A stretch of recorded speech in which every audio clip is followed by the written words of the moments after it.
Going to go ahead and get started.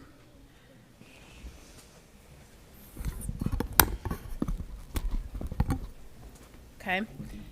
Before we get started, I'd like to do two things. I'm going to give Fire Chief Plackey the opportunity to come up and talk about our levies. We have two levies on the ballot for our North College Hill ballot this year. It is Levy 6 and Levy 7. Levy 6 is our fire levy, and Levy 7 is our street levy. So would Chief Plackey please come up? He can go to the podium, and he's going to just give some information about our levy. Good evening. I'd like to take a few minutes to talk about the fire levy that's coming up. North College Hill is going to be asking the voters to renew a 12 mil 5-year fire levy that was originally approved in 2021. This is not a new tax, simply just a renewal to continue the same level of funding that continually supports your fire department. Why this levy matters. Renewing this levy allows us to maintain our full-time firefighters, EMTs, and paramedics that serve us every single day. It ensures that we keep staffing levels high enough to operate 2 advanced life support ambulances. It continues funding that we need for station maintenance and critical equipment, which keeps our operations safe and reliable. This funding is vital because it provides the core operational support of the city that the city's general fund cannot sustain on its own. Since passing the levy, how we've improved our service. We've increased the number of highly trained professional fire and EMS personnel on each shift. We're now able to staff 2 advanced life support units, as well as a fire truck. This means faster response times, less dependence on outside mutual aid, and more efficiency at emergency scenes. I don't think that's me. We've hired additional full-time and part-time personnel. We've also replaced outdated equipment. I'm sure many of you have seen the new fire truck that's driving around the town. Couldn't do that without this levy.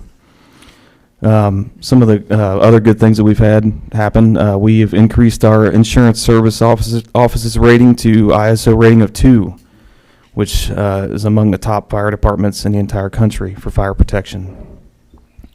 On March 26th, of this year, our crews were successful in a resuscitation of an individual who was in cardiac arrest. It's still around to talk today.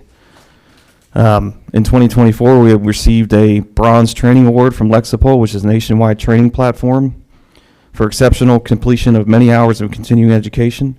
We are one of roughly 1,600 departments nationwide that have received this type of award. Our response times rank consistently in the 90th percentile, meeting and exceeding the standards set by the National Fire Protection Association. And we're very busy for 1.8 square miles. We've had a 25% increase in total calls for service since 2021.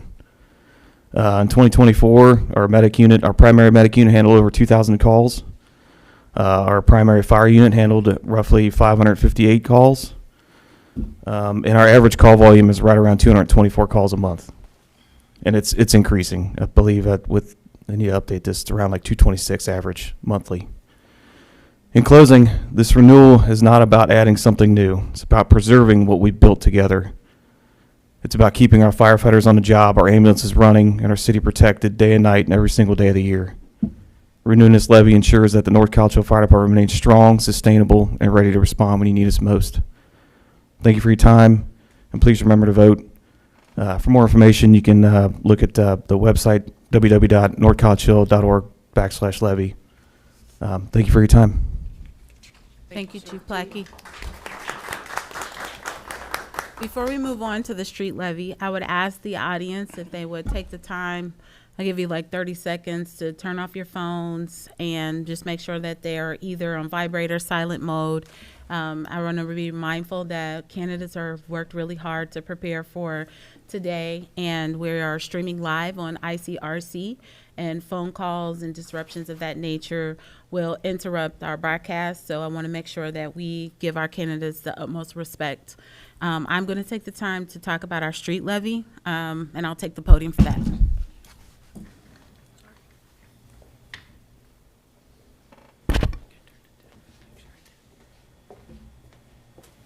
So on your ballots, you will have levy number 7, and I am here to provide information for the street levy, as levy number 7 is our street levy.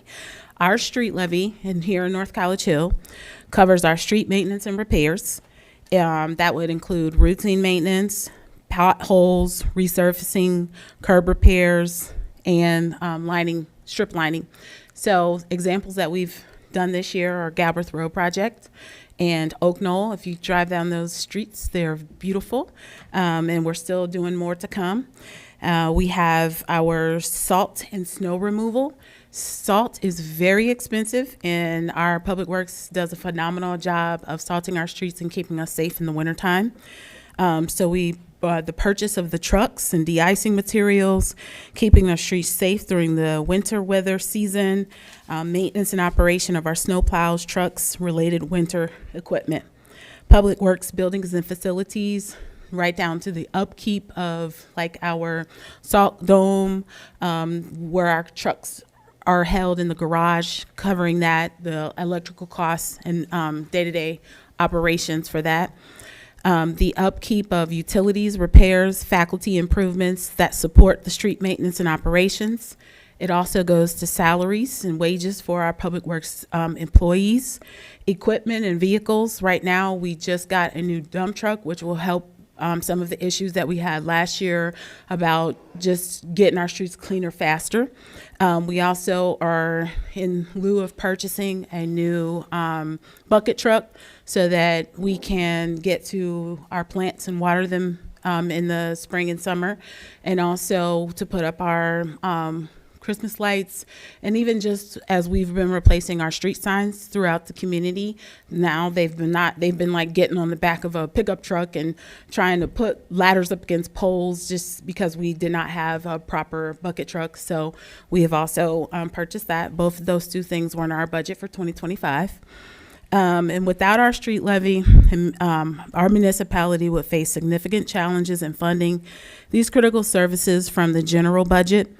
The levy ensures that the dedicated funds are available to exclusively maintain safe, functional roads, protecting property values, improving safe travels, and support local economic activities. So again, this is a renewal. It's not a raise, which is what we've seen in the past. And those are the services that are provided for by our levy, and that is levy number 7, street levy. Thank you.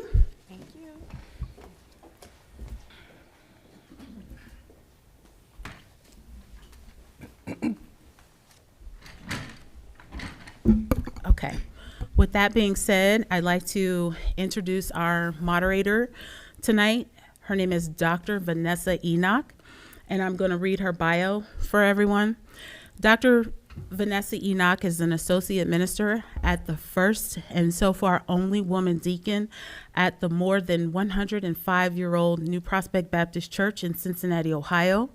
She is a distinguished entrepreneur with an illustrious career spanning over 3 decades. Dr. Enoch worked in corporate America for nearly a decade before launching her business in 1999. As the founder, president, and CEO of Cultural Impact, LLC, a management and technology consulting firm, she has been at the forefront of providing innovative business support services. Additionally, as her role as president and CEO of VisionWorks Inc., a nonprofit dedicated to nurturing, advancing groundbreaking ideas, underscores her commitment to tackling global issues such as childhood trauma, poverty alleviation, and food insecurity. Her international experience enriches her work, allowing her to operate effectively across diverse cultural landscapes. Dr. Enoch is also a real estate developer. Her business currently employs 15 full and part-time staff members. Last year, Dr. Enoch was the Democratic nominee for the U.S. House of Representatives in Ohio, 8th Congressional District. she won the general election, she would have if she had won the general election, she would have represented North College Hill. Dr. Enoch beat her two primary opponents with over 72% of the vote. One of them was with a multimillionaire who poured his own money into the race. Dr. Enoch's expertise as a trained community organizer has been instrumental in advocating for an end of mass incarceration, the school-to-prison pipeline. Through her leadership, she's galvanized over 500 citizens to bring about significant judicial reforms in Cincinnati, Ohio. Dr. Enoch's contributions to journalism have been recognized with awards from Society of Professional Journalism in 2018 and 2020. Highlighting her impactful reporting in criminal justice, she holds an MBA with a concentration in information technology from Xavier University and a PhD in public policy from Union Institute University. Her academic work on examining the obstacles Black women judges face in Ohio. Her accolades include being named one of the 15 women in business and a nomination for Cincinnati Business Courier 40 Under 40 Award. Proactive member of the Cincinnati Chamber Sea Change Leadership Class, Dr. Enoch has also served on boards of numerous local and national nonprofits, including the YMCA, the national organization Black Greeks Speak, demonstrating her unwavering commitment to community service and leadership. Notably, her tenure on the Cincinnati USA Regional Chamber of Commerce Board marked her as one of its youngest members, showcasing her as a trailblazer in both business and civic spheres. Let's give her a round of applause, guys.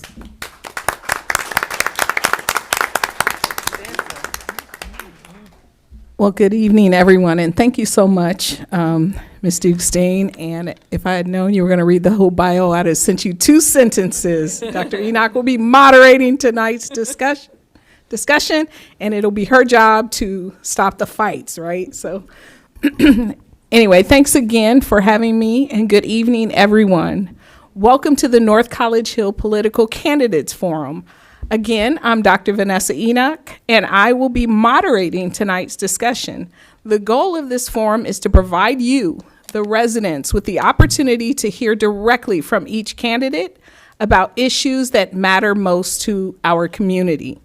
We ask that everyone be respectful, remain issue-focused, and allow each candidate time to respond. We will start tonight's discussion by first introducing each of the candidates. I will then allow each candidate 2 minutes per candidate for opening remarks.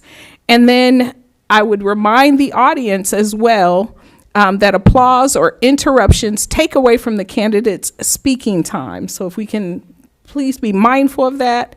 And candidates, we ask that you would be respectful of one another.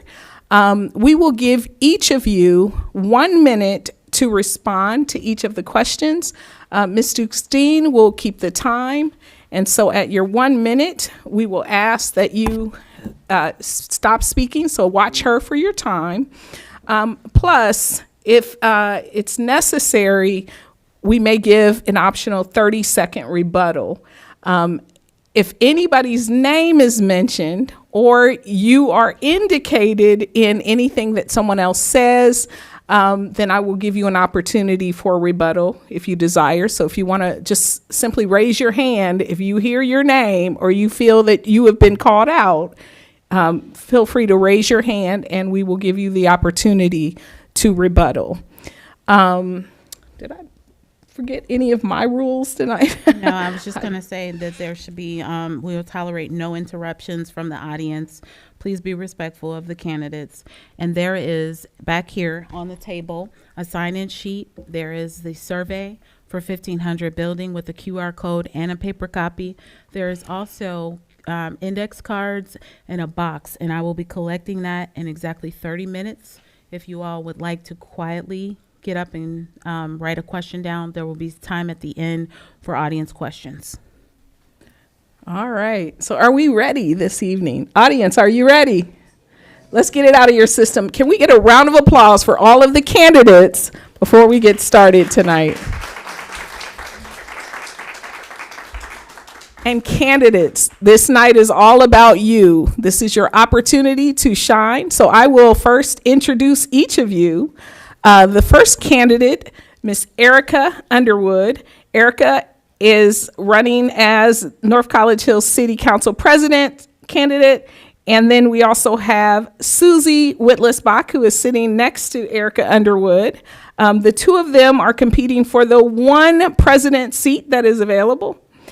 And then the remainder of the candidates are all running for North College Hills City Council. And so there are 4 seats open. And so each of these individuals are running to represent your city council. So we have Annalise Clear, Mary Jo Zorb, if you could just raise your hand so they can see who you are, Latanya Chichester, Brielle Beverly Gaston, Victor Wilson, Kathy Curitin, and Kengor Jackson. Did I say that properly? You did. Thank you. All right, we'll start at this end of the table and ask that each candidate please introduce yourself. We will give you 2 minutes to introduce yourself. Thank you. Thank you, Dr. Enoch. Good evening and welcome, North College Hill residents. My name is Kengor Jackson. I'm a long-term resident in North College Hill. I've resided here for over 27 years. I've raised my children in this community and educated them in the North College Hill system. I am compassionate about my neighborhood. I am a community advocate. I frequently utilize our website to report concerns in our community and take pictures so that our public works department can address that. Safety is my main concern. I believe that we should create a community filled with neighborly neighbors. It is my hope to become a member of City Council so that I can work with administration and my constituents to create a safe and viable community. Thank you. Thank you. Good evening, everyone. My name is Kathy Curitin. I've lived here in North College Hill for almost 8 years. I'll always remember because my kids were 4 months old when we bought our house. Before I get started, I just want to clarify a couple of things. One is there are 4 seats open, but there is one candidate who is running unopposed, and that's Brielle. So her seat is not open. Her seat is open, but there's no one running against her, and so the other 4 seats are open. So there are actually 5 seats open for City Council. So I want to just clarify that for you all as well. And I do also hope there was mention of stopping the fights. I do hope tonight we don't experience any of that. It doesn't serve our city any justice. We've already seen and experienced much of that already. So let me tell you who I am. I'm Kathy Curitin, as stated. My husband's here, my mom, my kids are here, some more family just walked in. So I am invested in this community. I am currently in school. I'm getting my master's in business administration with an emphasis in project management. I'm a full-time accountant. I love my family. I love the Lord, and I love North College Hill. I am very active. I am very boots on the ground in this city. Sometimes I will ask the hard questions, the questions that might feel uncomfortable, but our goal is to move forward. We have neighbors in College Hill, Springfield Township, and Quarray wondering what's going on in North College Hill. So it is time for our city to elevate, and that is why I am running for City Council. Thank you very much, Ms. Curitin. And just for clarification, nobody asked me to break up the fights, but I figured I'd start some so we could break some up tonight. I'm joking, guys. Mr. Wilson, would you like to introduce yourself, please? Hello, my name is Victor Wilson, and I want to start out by saying thank you to all the citizens watching at home and those here in the building that came out tonight. Truly appreciate the energy and the time that you guys put out for us. Mr. Wilson is focused on the community. Everybody here, my goal is to try and provide the help the administration with the information that they would need to be able to provide the community with the amenities that they need to move forward. North College Hill is more than just a dot on the map. We're the center of Hamilton County, and it's time that we start acting that way. And I'm proud to be here to represent you guys, and I ask for y'all support in November to continue the job that we set out to do. Thank you. Thank you, Mr. Wilson. Ms. Beverly Gaston. Hello, everyone. Thank you, everybody who came and everyone who was watching. My name is Brielle Beverly Gaston, and I was born and raised here. And after getting my degrees, my husband and I came back here to raise our young and small family. And I love, love, love North College Hill. I currently sit on City Council now, and I look forward to continuing my work with administration and the departments just to weave the relationships and to kind of remember why it's important to live in a small town, what the benefits of living in this small town is, being neighborly and helping each other out, and just having events and activities to get everyone out of their homes to meet each other. I look forward to continuing to work with my peers, whether they're on council or not, because it doesn't stop here. So that's all. Thank you. Thank you. Ms. Chichester. Thank you. Good evening, everyone. My name is LaTanya Chichester, and I'm proud to stand here today as Chair of the Budget and Finance Committee on North College Hill City Council, And I am a longtime resident of North College Hill, nearly 20 years. All of my children have attended NCH schools where I was a volunteer mom. I was the PTA mom, band, track, you name it. I was there at the schools helping out. And I also have built my career and dedicated my life to serving my community. I am a community health worker, and I also have supported families in advocating for people with mental health issues, also people on the autism spectrum. I am that person to go to when you need to access resources, and I love bringing those resources to my community. I have currently I work in workforce development as a program manager, helping people achieve careers and training to obtain livable wages, careers to have livable wages, I believe that economic opportunity is a pillar in the foundation for our community. So I want to help build our community up so we can stand on that strong foundation. I am running because I believe in the potential of this city. I believe that if we work together, we can have a city where our neighbors are safe, feel heard, and respected, and where our local government is responsive. You have 30 seconds. And actionable. That's fine, thank you. I bring the experience, a record of results, and deep commitment in serving the people of North College Hill. Thank you. Thank you. Ms. Zorb, please. Thank you. Thank you, Dr. Enoch, and thank you, residents. I feel like I can't hear me. Can you? We can hear you. Okay, thank you. Thank you all residents for showing up tonight. There is if you can't see it on TV, there's a huge crowd, and that's very encouraging to me. So thank you all for taking time out of your personal schedule to come up here and listen to us. I am a lifelong resident of North College Hill. I've lived here 62 years. I bought my family's house on Sundale, and I just wanted to stay. So I didn't want to move out. I wanted to make the city better. If you've lived here for a while, you know that the city has had its ups and downs. Across the country, a lot of people have lost trust in government, from the federal level to the state level, and more recently here at the local level. I want to turn that around.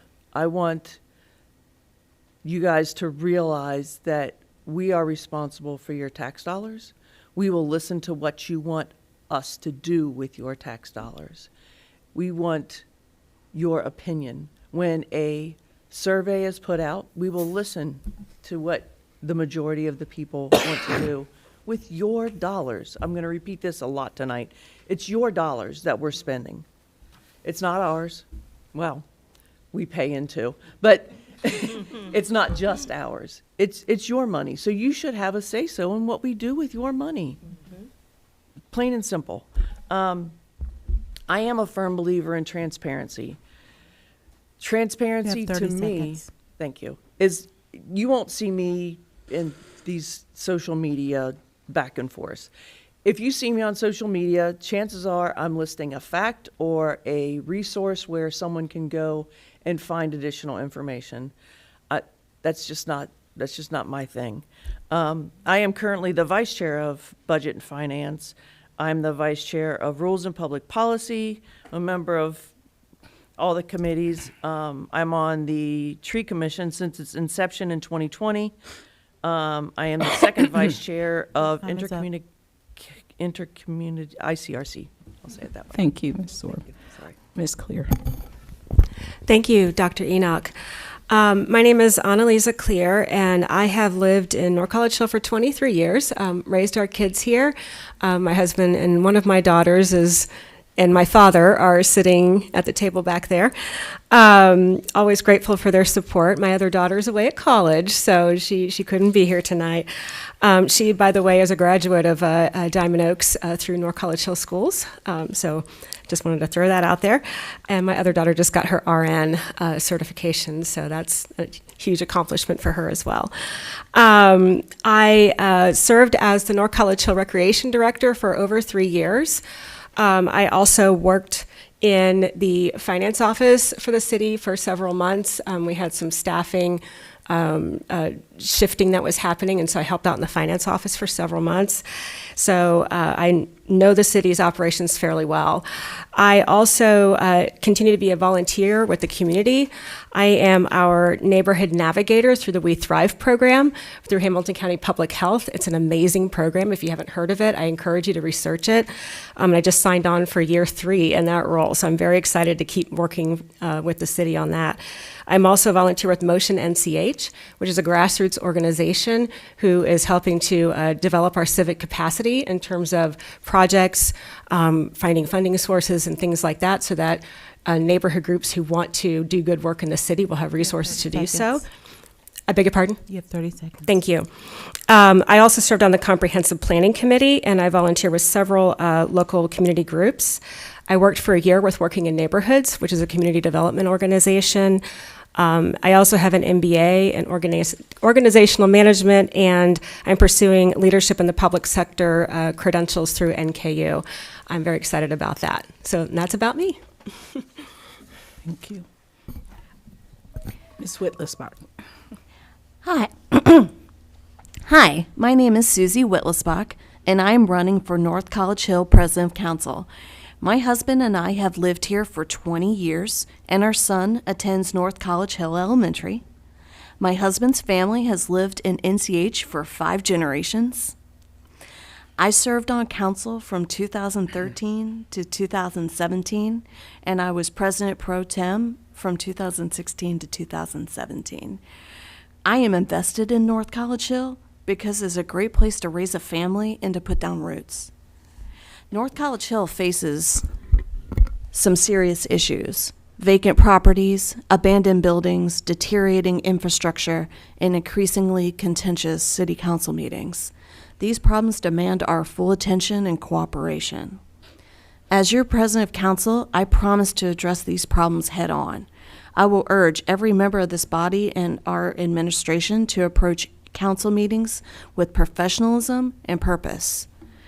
We must submit meeting minutes promptly to ensure transparency and accountability. We must maintain decorum by treating one another with respect, using appropriate titles or Mr. or Mrs. prior to their surname.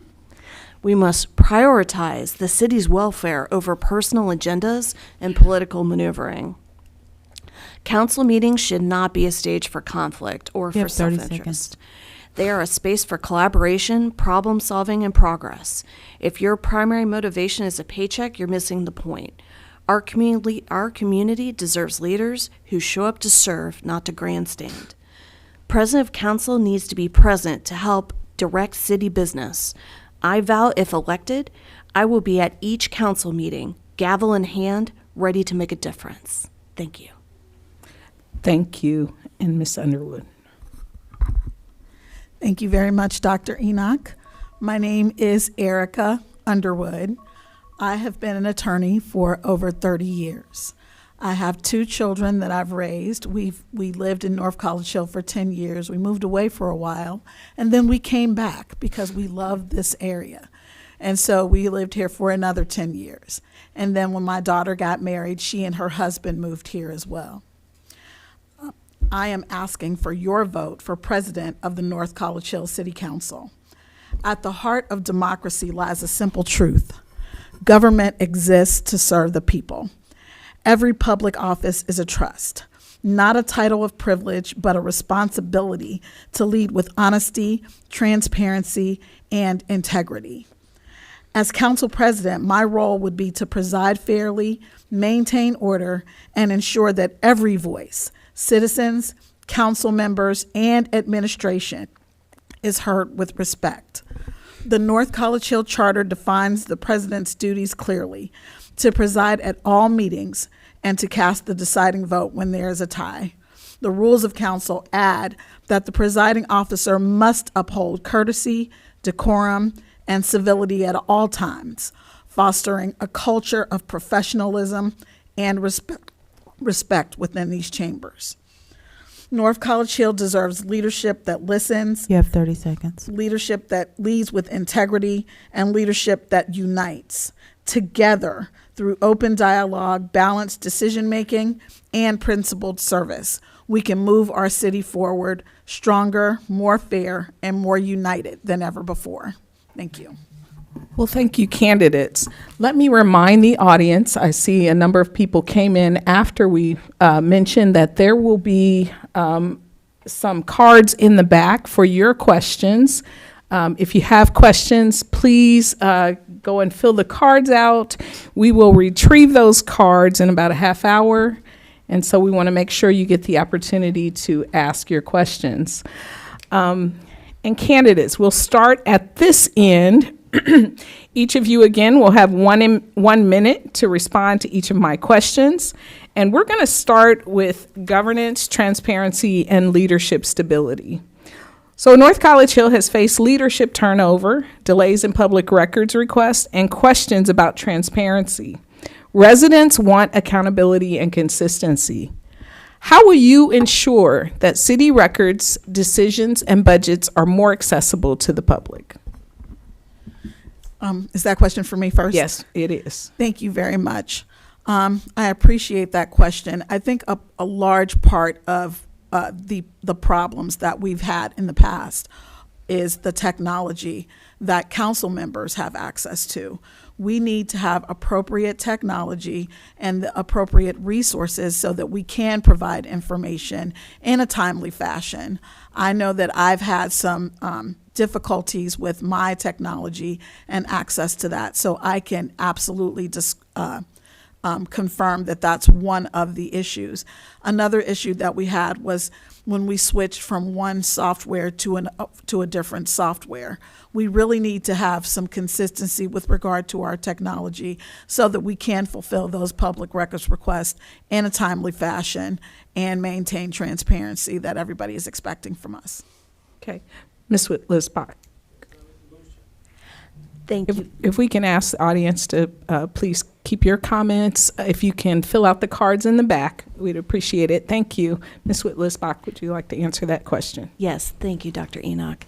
So first off the bat, when it comes to transparency, and especially when it comes to a public records request, is that we need to keep up our records so that when they are requested, they are available. So we have to make sure that our minutes for all of our meetings, that goes to committee meetings, to council meetings, everything is caught up and current to where if there is a public records request, it is available to be given to the citizen or whatever group is asking for that. Also, too, we need to look at our policies and make sure that we are following the exact guidelines for fulfilling a public records request. If they are asking for certain things, we need to make sure we acknowledge exactly what they're asking for and give it to them in a good amount of time. Thank you. Thank you. Same question. Thank you, Dr. Enoch. Your question, to reiterate, was about leadership turnover, public records, and budget transparency, accessibility to the public for that information. For anyone in the room who's worked with me before on city projects or events, I love to document, probably a little too much, but that information, I believe, needs to be available to the public. Agreed. And one of the ways we can do this, I know Ms. Underwood mentioned technology. Before I left, the city had actually invested in some new technology that would facilitate public records requests to make that easier to keep track of. So we do have that kind. I don't know where it is. I wasn't involved with executing, but that is one thing we can do. You have 15 seconds. Thank you. And then posting that information in a timely manner to our website. We already have a bucket to put this information that's accessible to the public. We need to start using it. And for leadership turnover, that is a whole other answer that we don't have time for right now. Your time Okay, is up. thank you, Ms. Clear. Ms. Orb. Thank you, Dr. Enoch. And actually, it's very timely that you would ask us this question, because council has very recently done a couple things to address a couple of those issues. So in the last couple of months, council has approved to purchase new laptops for ourselves so that we can all be on an even platform with our own access to email. And with that, we have also, the clerk, or council clerk, has also spearheaded digitizing records that go back to, I think we went all the way back to 1970. A couple of us spent a Saturday in here organizing 15 paper seconds. files, and we had them sent out to, I forget the name of the company, Iron Mountain, and I believe all of that stuff all that information has been uploaded onto the website now. So Your time is up. Thank you so much. Ms. Chichester. Thank you. So I would just say North College Hill residents deserve truthful public records and timely information. As Chair's Budget and Finance Committee, I've ensured that transparency has continued under my chair. Their Budget and Finance Committee meetings are televised through ICRC. There's handouts to the audience. There's handouts to the council members. There's pie graphs. There's everything I can do under my toolage to make sure the information is clear and concise to residents. And yes, our technology issues has been resolved as a council. We all voted unanimously to purchase new technology to make sure that we all are on the same playing field You have for 15 seconds. receiving information. Thank you. Thank you. Ms. Beverly Gaston. All righty. I think someone in the audience asked for solutions, and I think I have two solutions. Number one, leadership turnover. We have to make sure that we bridge the gap between our department heads, making sure that we build a rapport with them so that they feel comfortable to come to council meetings, to speak with administration. And I think that this year, as long as I've been on, we have had a good relationship with our department heads and working closely with them. Another suggestion is, as Councilwoman Zorb said, all of our records have been uploaded, but we need a better website where individuals can go and access these records.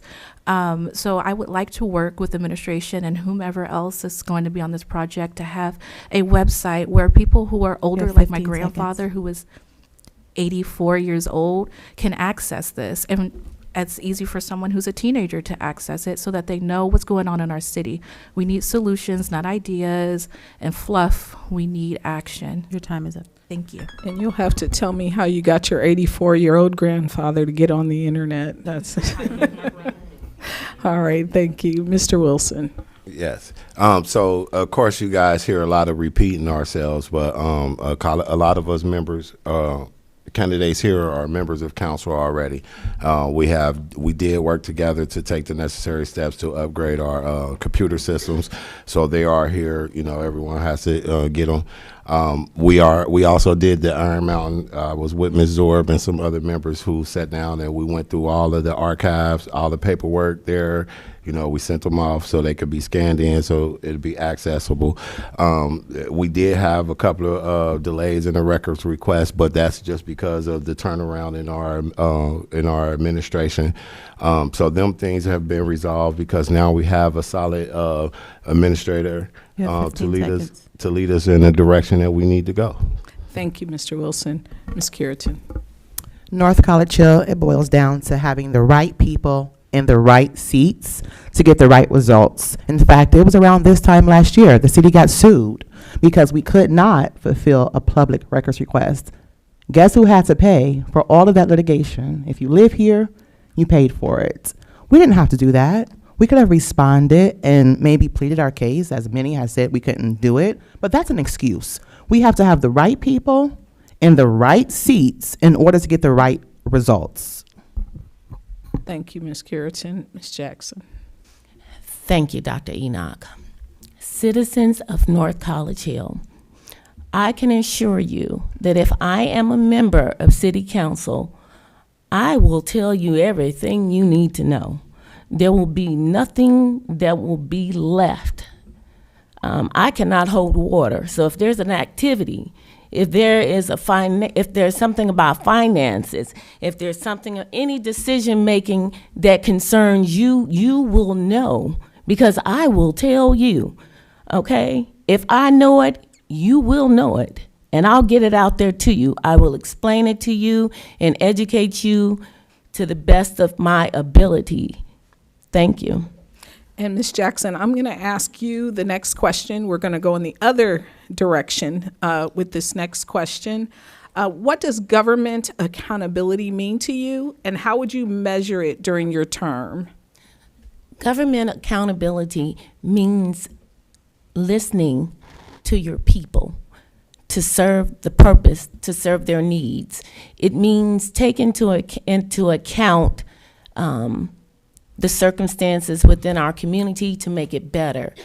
It means that we work together with our law enforcement, with our legal professionals, with our finance people to get everything in a certain order so we can represent these people to the best of our ability.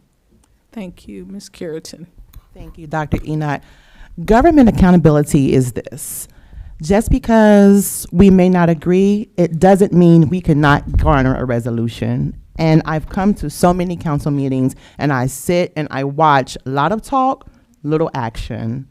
So that accountability means that we are now saying for the citizens that we serve, the 9,535 citizens in North College Hill, they actually want to see the action. The talk is great, but let's put some action. Let's put some legwork behind everything that goes on a biweekly basis at this council. It also includes understanding, what do our citizens want? As a council, are we talking about things that only they want, or are we talking about things that impacts you all, my children, my elderly citizens? What can we do to make it easier for you all? And that is what government leadership looks like in North College Hill. Thank you. Mr. Wilson. Yes, government accountability has been in places that's needed to represent the citizens. So, you know, we're tasked to represent the citizens in all areas. And so when we get out there and we make the meetings and we show up to the council meetings, we talk to the individuals that's out there to help our city, to make sure that our city is noted, that we're here and we will like the assistance and we will like whatever's out there that will make us grow. So that's accountability, is being on the scene when needed. Okay. So I'm going to repeat the question, Ms. Beverly Gaston. The question was, what does government accountability mean to you, and how would you measure it during your term? Thank you, Dr. Enoch. My day job is I take data and I look at the data to see if my strategies are effective. The number one thing that we need to do is set aside personal agendas, see if the projects that we say that we're going to work on, is there any movement, or are we still sitting here stagnant? Surveying the land, asking citizens, hey, are you aware of XYZ? If you are, great. If you're not, how can we educate you? And just being present and making sure that the things that citizens are bringing to us are getting addressed in a timely manner. And I believe that we can measure that by just keeping notes and taking track on where we are. Thank you.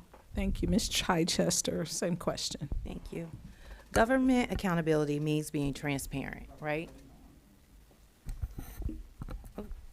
Responsive and If we can ask the audience to please keep it down so that the candidates can continue to respond to the questions. Okay, go ahead, Ms. Chichester. I'm sorry. I Government. did stop your time, by the way. Thank you. Government accountability means being transparent, responsive, and responsible for every Sorry, action I need taken. to address this. You guys, this is just, we don't need to be that way. It's all, yes. Let's have respect and professionalism for everyone here.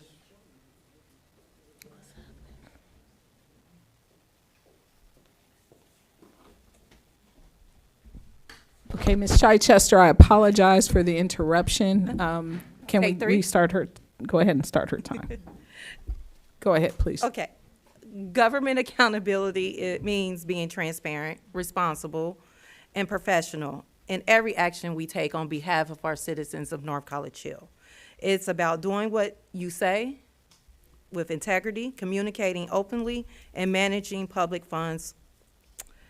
I would measure accountability by setting clear goals and tracking the progress throughout my term. That includes monitoring response times for public records, residents' concerns, as I continue to do, posting what's going on in the Budget and Finance Committee Budget and Finance role, making sure we have those monthly update meetings, letting know what our bank 15 account seconds. and systems. Did you say that was it? 30 seconds. Oh, 15. making sure the bank accounts in the system match. Those are 2 different platforms in our system. Your time is up. Thank you.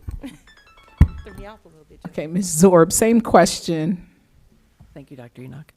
I believe government accountability is about listening to what our citizens want and what they need from us.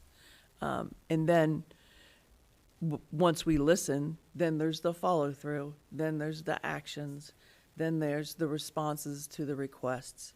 And part of that could also be, we put out an annual survey. Every year, we put out a survey to our residents. It can be in the mayor's newsletter. It can be a quick little 10-question survey, and then that would be how we could measure how we're doing, like taking our temperature of how we are satisfying the You have needs 15 of our seconds. residents. Thank you. Ms. Clear. Thank you. Accountability means to me that I answer to someone.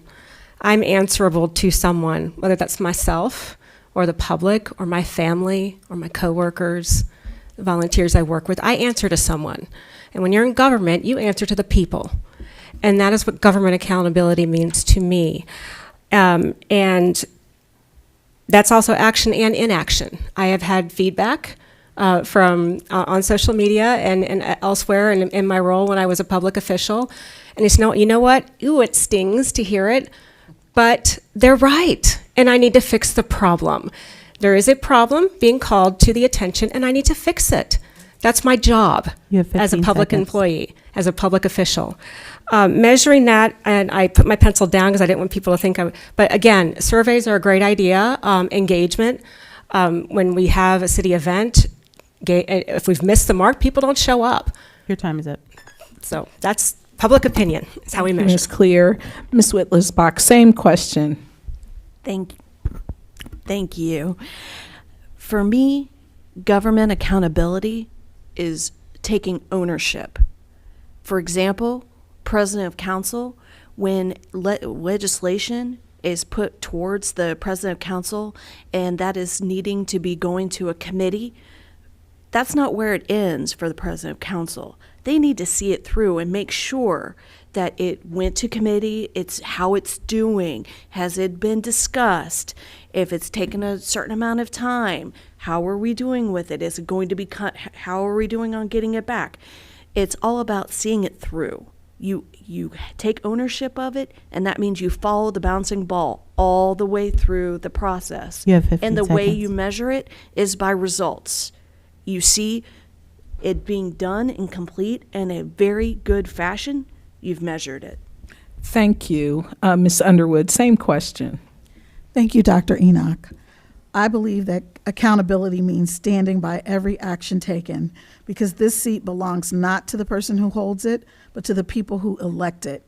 And how would I measure government accountability, or how would I measure what I'm doing? what I've done in the past. I've knocked on the doors of people that I know who live here who never participate, and I asked them and challenged them to come and participate, and that occurred. I will continue to do that because I believe that that is important. That's how we get people engaged, and that's how we measure that we're doing a good job. Thank you very much. So y'all know at this point, I like to mix it up a little bit. So we're going to start this question with Ms. Beverly Gaston. We'll go that direction and that way, right? Okay, so the next question. Residents are concerned about rising violence near schools and in the community. Youth conflict has escalated into adult involvement and arrests. What is your approach to addressing youth violence and prevention through law enforcement, mentorship, or collaboration with community groups? Okay, thank you, Dr. Enoch. This is actually one of my favorite questions because I have worked hard with the youth. Myself, Kathy Curitan, and Mary Jo Zorb, and Mashla Alexander, we worked together to start a grassroots youth empowerment group. And so we've done a lot by trying to encourage our citizens. We have gone to the school early in the morning in the cold and clapped them in to encourage them, help them get to school faster. I have partnered with churches in our community to have them host events so that people can just come together and voice their opinions on what they think is happening. And we're taking that, we're measuring it, and we're trying to come up with actionable items to kind of help the youth. We need a mentor program. 15 seconds. Thank you. And we just need to show up. We're going to games so that people can know my face, so that I'm not a stranger. So if they need help, they know who to go to, and they feel like I am approachable. Thank you. Thank you, Mr. Wilson. Yes. Well, as the chair of Recreation and Community Development, I have been working with the community to find extra activities for our youth. We are missing that 1,500. Like, that building is very important. It's a lot of space for recreation programs, areas for people to come together and continue building the collaborations between the school and the city. So, you know, the goal is just to continuously working with our commission, rebuilding that, working with the recreation and our committee to strengthen the activities for our youth and also our seniors. Thank you, Ms. Curitan. Thank you, Dr. Enoch. And Ms. Beverly Gaston is correct. When there were stories out regarding the violence at the school at North College Hill, we all heard about it. We all saw it, and we were very saddened by it. And Dr. Blaylock put out a message asking for help. Myself, Ms. Beverly Gaston, and Ms. Zorb, we came together and we launched the Youth Empowerment. And through our commitment to the youth, not only did we start there, we went forward and had a district-wide clap-in the week of homecoming. And I think also it's important that they realize, like, who we are. I'm not your mama, I'm not your auntie, but I am here as a neighborhood ambassador for the city of North College Hill. So we have to make sure, before we want to tell them don't do this or don't do that, we need to make sure they trust us. Have those conversations and let them know that we are here as neighborhood ambassadors to support our youth. Thank you, Ms. Curitan. Ms. Jackson. Thank you, Dr. Enoch. Rising violence is not isolated to North College Hill, but as a small community, we can combat that differently. It would be up to me and everyone else on City Council to strategically collaborate with our law enforcement, our citizens, hold informational sessions to discuss what our concerns are, and actually develop a plan. We do need recreational spaces for these children, but we also need to take into account other things like, where's it going to be? Is the 1,500 building an adequate space for that right now? That's a whole nother subject. 15 seconds. Other than that, I would work diligently to make sure that we are safe in this community. Thank you. Thank you. Ms. Underwood, same question. Thank you, Dr. Enoch. I agree that rising violence and youth violence is a problem, but it's not just a problem in North College Hill. What I will say is that sometimes it's determining what resources that families need. And sometimes families don't want you screaming from the rafters what resources that you provide to them or what help that you provide to them. I think it's important to help people and meet them where they are, and we can address those issues one family or one individual at a time.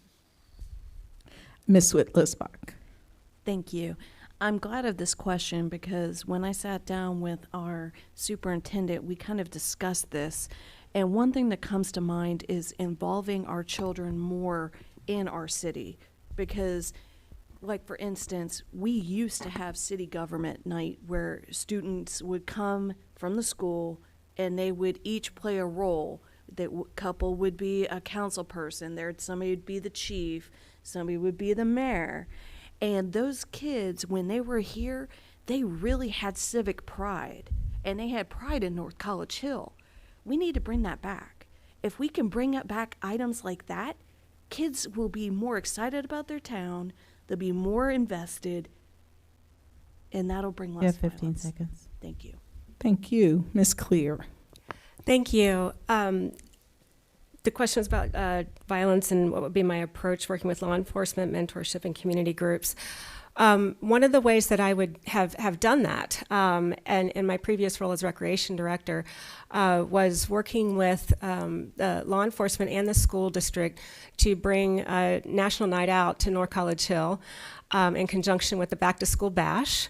We did that for the first time a couple years ago. I believe they did it again this year. And it's a way to foster positive engagement with law enforcement with our youth.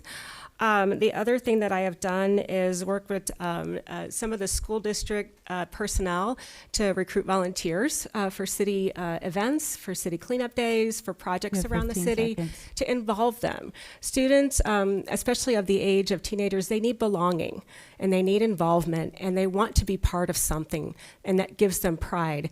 And that's something I think we can foster as a community and as a council to help make that happen. Thank you. Ms. Zorb. Thank you.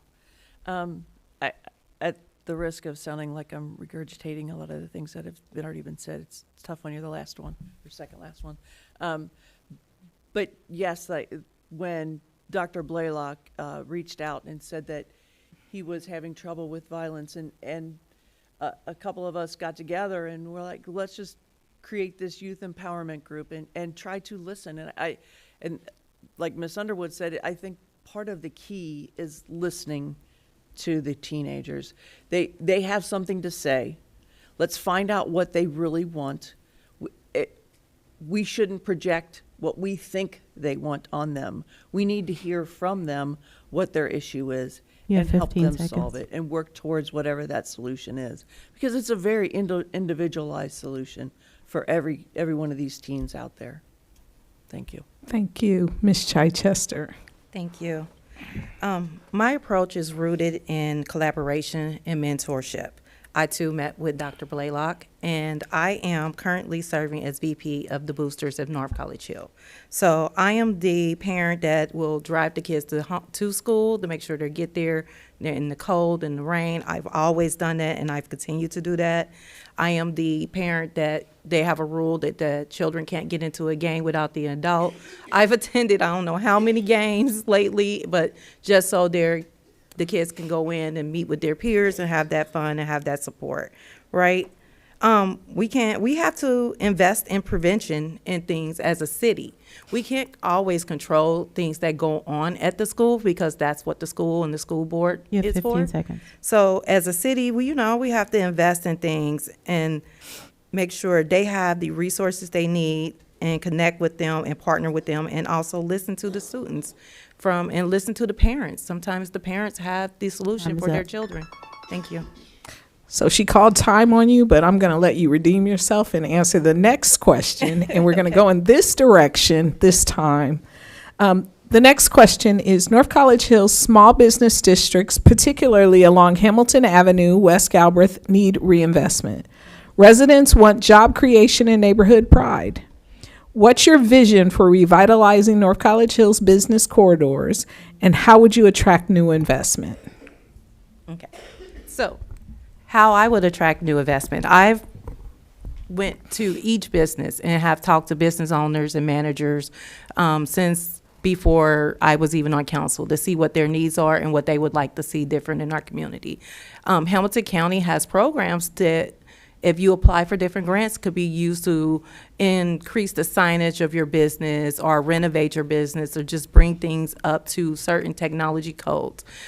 We have to ask the business owners what they want. For me, my vision is to see a thriving business district in North College Hill. Just down the street, College Hill has a great thriving district that you have a park, you have businesses, you have wellness studios. I would like to see all of that in North College Hill. We shouldn't have to leave North College Hill to work, find a place to eat, find a place to play, or recreation for our children. All of those resources should be here where we live. Thank you. Thank you. Ms. Zorb, same question. Thank you so much. This is a very current issue for North College Hill. We are, as was stated, we are right next door to College Hill, which everyone has seen the incredible advancements that have been made there. Part of that is their a group called CHIRC. CHIRC has only been around for, I don't know, maybe 10-ish years, but before that, for 20 years, there was a grassroots effort that got aligned and created the CHIRC. So I'm saying that to encourage not to discourage North College Hill, but to encourage us to say, this isn't going to happen overnight. This is going to take time. It takes our CIC, Your time is up. our Planning Commission, and Zoning Board. Thank you, Ms. Zorb. Ms. Clear, can you share your vision, please? I'm going to segue. That's the first thing I wrote down was work with our CIC and Planning Commission. So I'm going to kind of piggyback off and build on some of these things, because we have some well-established groups like Kirk. We have the CIC, which is the Community Improvement Corporation here in North College Hill. We have the Planning Commission, who's heavily involved with the Comprehensive Plan. Comprehensive Plan has a lot of great ideas to build up and support our local commerce. One of the things that I would like to see is zoning updates and beautification in our business districts. The other thing is other communities such as Springfield Township have done intentional economic development focused priority. 15 seconds. Hamilton County grants, someone mentioned that, I don't remember who. Mount Healthy has taken advantage of some development grants for facade improvements in their business district. Things like this would help tremendously here. And we already have the groups in place who can help us do that. They just need supportive counsel for zoning updates and things like that from a legal perspective. Thank you, Ms. Clear. Ms. Whitlisbach. Thank you. One of the things that comes to mind when I'm thinking about the small business needing reinvestment is also reminding our citizens of what wonderful businesses we have here and available. There's a lot of times that people just get used to driving down the street and seeing different signs and everything, but they forget, like, you know how nice it is to sit down at Skyline with my family, and you're like, yeah, let's go do that. I think we need to, maybe it's an amount of, during our mayor's newsletter, maybe putting coupons for Skyline, something to encourage people to eat local, stay local. You don't have to go to Coleraine. You have it all right here. So a little bit of that. Also working on the beautification of our business district will work. Was that 15 seconds? Like, for instance, if we took those electrical boxes that are sitting along our streets and painting them and making them bright and giving some kind of Your time is up. Excellent. Thank you, Ms. Underwood. Same question. Thank you very much. I think that one of the things that we need to do is embrace our uniqueness. Sometimes we try to discourage certain things from occurring because maybe we don't agree with a certain thing. We are unique in the number of hair care products and barber shops that we have, as well as Clover Nook School for the Blind. So maybe we need to encourage that kind of thing, encourage those families that attend Clover Nook School for the Blind so that they come here, and that will attract the businesses that we need to attract and to support our businesses that we have. Thank you. Ms. Jackson. Thank you for your question, Dr. Enoch. The median age of a citizen in North College Hill is 36 years old. What do 36-year-old individuals like to do? They are health conscious, so they like to go to recreation centers. They like smoothie bars. We have Dunkin' Donuts, so we've answered the coffee problem. I noticed that we have the College Park, which is going to address that activity. We got Frickers. So what are we missing? We're missing the opportunity to develop retailers that will accommodate their needs. Okay, young people don't necessarily. Okay. 15 seconds. Go ahead. Oh, young people don't necessarily go into a brick and mortar anymore. We do everything online, okay? So, I'm not even young, but I still shop online, okay? Time is up. Thank you so much. All right, Ms. Curitan. Absolutely. I first want to say that although I love to get my nails and hair done, we don't need any more nail shops or hair stores in the city of North College Hill. We've got that covered. However, to answer your question and to revitalize our business district, I think the first thing we need to do is make it attractive. Let's beautify our district, our corridor. I think also it's important that we repurpose vacant buildings. We have a lot in this community. Areas that are vacant that can be utilized for our youth. We see that's a problem as well. I think it's also important that we understand what's here. I think it would be helpful for our city as we look into 2026 for there to be a taste of North College Hill, for businesses to come and show what they have here. And so residents can say, oh, I didn't know that was here already. I don't have to drive to Coleraine or Springfield Township. I can actually walk. I think another key thing would be to make sure that we built that relationship and support the businesses that are here. If they don't know that the support lies here at City Hall, they may not come. So thank you so much. Thank you, Ms. Curitan. Mr. Wilson. Yes, I believe that to empower our business district, I believe that the city should take initiative to find a lot of the resources that the business owners themselves cannot find. So, if we can find a way to list the incentives or the programs that will help businesses be able to go out and apply for funding to increase their business, whether it be to remodel it or just bring in better inventory, we need to be able to give them the tool to go to instead of them having to, figure it out like we do when we go try and figure out what we want from the grocery store. Okay, and Miss Beverly Gaston. Well, I'm not going to repeat what everyone else said, but a wise man once said, we are North College Hill, not College Hill North. So we need to put the soul and the energy and the fun back into North College Hill. When I grew up here in the 90s, you would drive down Galbraith Road and you would see every business, including my grandmother's business, on the poles stating, who's all here? I don't know who's here. So if we can do that again, that would be wonderful. As far as getting people excited, I have brought back the beautification competition where neighbors are excited to get their yards together so that they can get a nice sign in their yard. That helps because people start walking around again and people start going and seeing what's there and what's available. We need to help businesses with grants and funding so that they can restore their storefronts so that people are attracted to go. We are North College Hill and we need to act like it. Thank you. Grandma's running the business and Grandpa's surfing the internet. I'm loving this. All right. With that being said, I know that answering back-to-back questions, especially with only 1 minute to complete, I want to give you guys a 2-minute break to just take a decompress, get some water, and then when we come back, I just want to make sure that I'm going to inform you when you have 15 seconds left.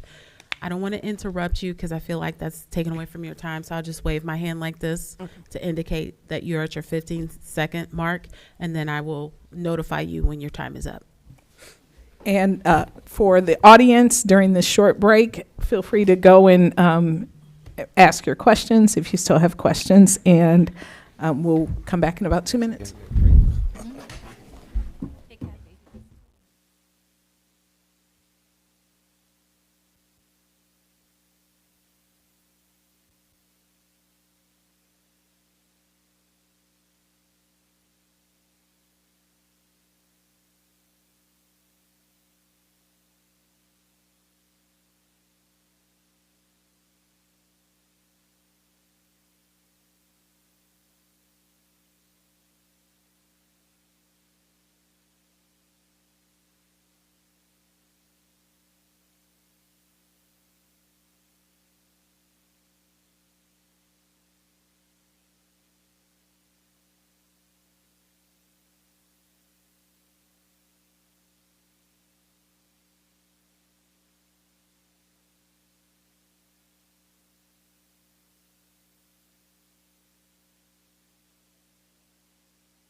We will resume. I think we have one more candidate to come back. So I think we'll go ahead and get started. Here she comes. Okay. I wasn't going to skip her. I was just going to make sure we gave her a while to get back.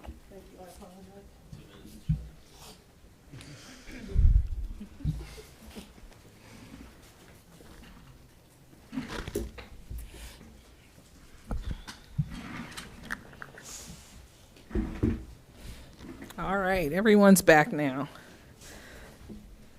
All right, so I'm gonna field a couple of more questions, and then we're gonna ask the audience questions in a few minutes. So we're gonna move on to housing, property maintenance, and neighborhood livability. So many homes are aging. Code enforcement, blight prevention, and affordability are ongoing concerns. Ms. Underwood, what is your plan to improve property maintenance and support homeowners in maintaining their homes? Thank you very much. So as I'm really excited to be a part of the North College Hill Community Investment Corporation.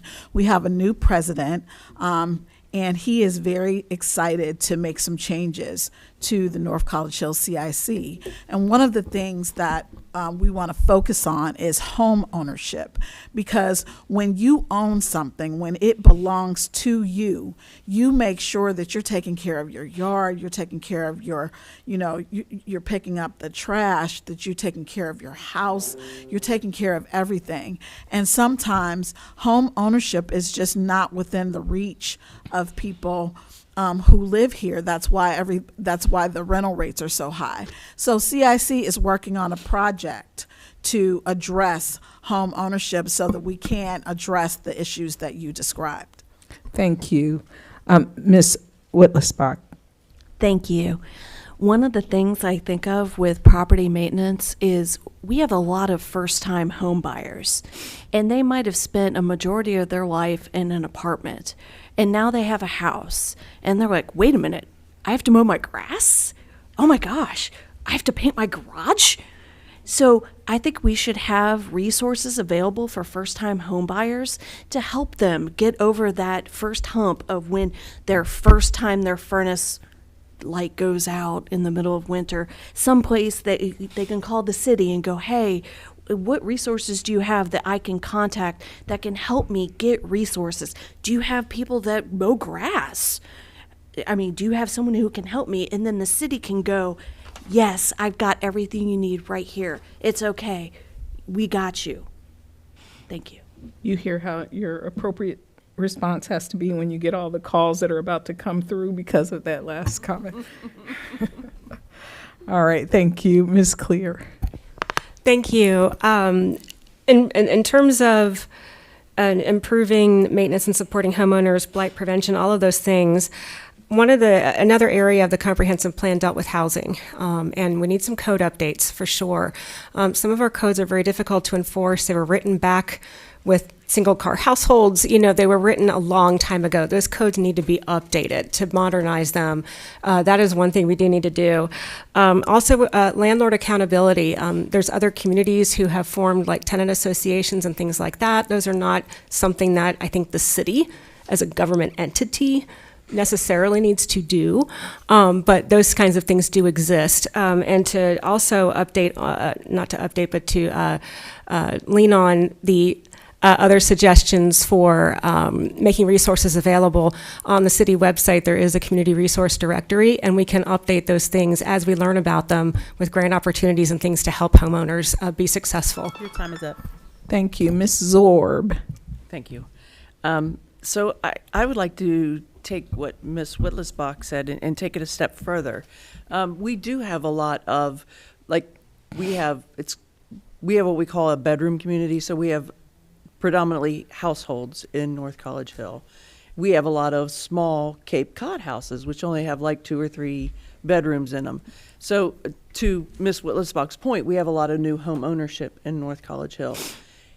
So what I would like to see, if we can get started, is some type of like tool training classes or tool rental. Like maybe we can start a program that says we've got circular saws. So if someone wants to start a project in their home, they can come get a couple drills and circular saws. But before they even take them, they get a class. They'll know how to operate them and not lose a finger. So I think there are ways Time to is up. help our residents. All right, thank you. And I hope all of the residents are listening online and in the audience. We don't need fingerless residents. Ms. Whitlisbach, is this a rebuttal? No, well, just two, since my name was mentioned, I was going to say, to add on to what Ms. Zorb said, is kind of making it like a tool library. Something to where, because you go to the library, you pick up books, you learn about things. That's what the tool library would be. You'd go, you'd learn how to use the tool, and then you don't lose your finger to the tool. All right, so that 30 seconds we offered is for rebuttals. So only rebuttals. You guys don't get to piggyback on everybody else, but thank you. Ms. Chichester. Thank you. Improving our neighborhoods takes support, right? It takes a community, it takes a village, and collaboration. Like, I continue to work with the code enforcement officer to keep our properties maintained and ensure that our landlords are held accountable. Especially since I believe the percentage is 46% rental rates in North College Hill. We as a city have taken the initiative to make sure those landlords are registered within our city and they are have notices and fines when they're not being responsible landlords and keeping those properties up to date. You can't come to North College Hill and become a slumlord. So we want to make sure that people are aware of that. And I've spoken with residents who have needed things and homeowners, so I will continue to make sure I put out those resources for those homeowners who need it, also help with repairs and volunteer programs in North College Hill. Thank you. Thank you. Ms. Beverly Gaston. Thank you for that question. I can't do this by myself, so I definitely would work with the CIC and Planning Commission. A couple months ago, Ms. Zorb and I kind of discussed like a barter program, what that would look like. Maybe Mr. Wilson has a lawnmower, I don't, but I can help him plant some flowers. So he'll come cut my grass and I'll help him plant some flowers. Doing something like that, one, is becoming neighborly, and two, we're getting our work done. Some solutions would be establishing like deferred equity programs to help lower down payments or to buy homes, work with banks to create dedicated loan pools for local and first-time home buyers, establishing those relationships with banks, and lastly, education, teaching people what it's like to own a home, what it takes to own a home, and to be prideful in your home. Your time is up. Thank you. Thank you, Ms. Beverly Gaston. Mr. Wilson. Yes. I think the way to improve maintenance in the community will be to create a program to where citizens can actually reach out to one another, and also utilize the resources from the city inside that program to where we're able to assist each other. So it might be someone that has time that does have the proper equipment to go over and cut grass or put up a drywall or, repair a roof or something like that. If we all just come together in a group, and put them experiences out there, I think that's a great tool to give instant resources to community members who need the assistance. Thank you. Ms. Curitan. As I stated previously, in order to get the right results, we have to have the right people in the right seats. So our code enforcer does not report to anyone here on council.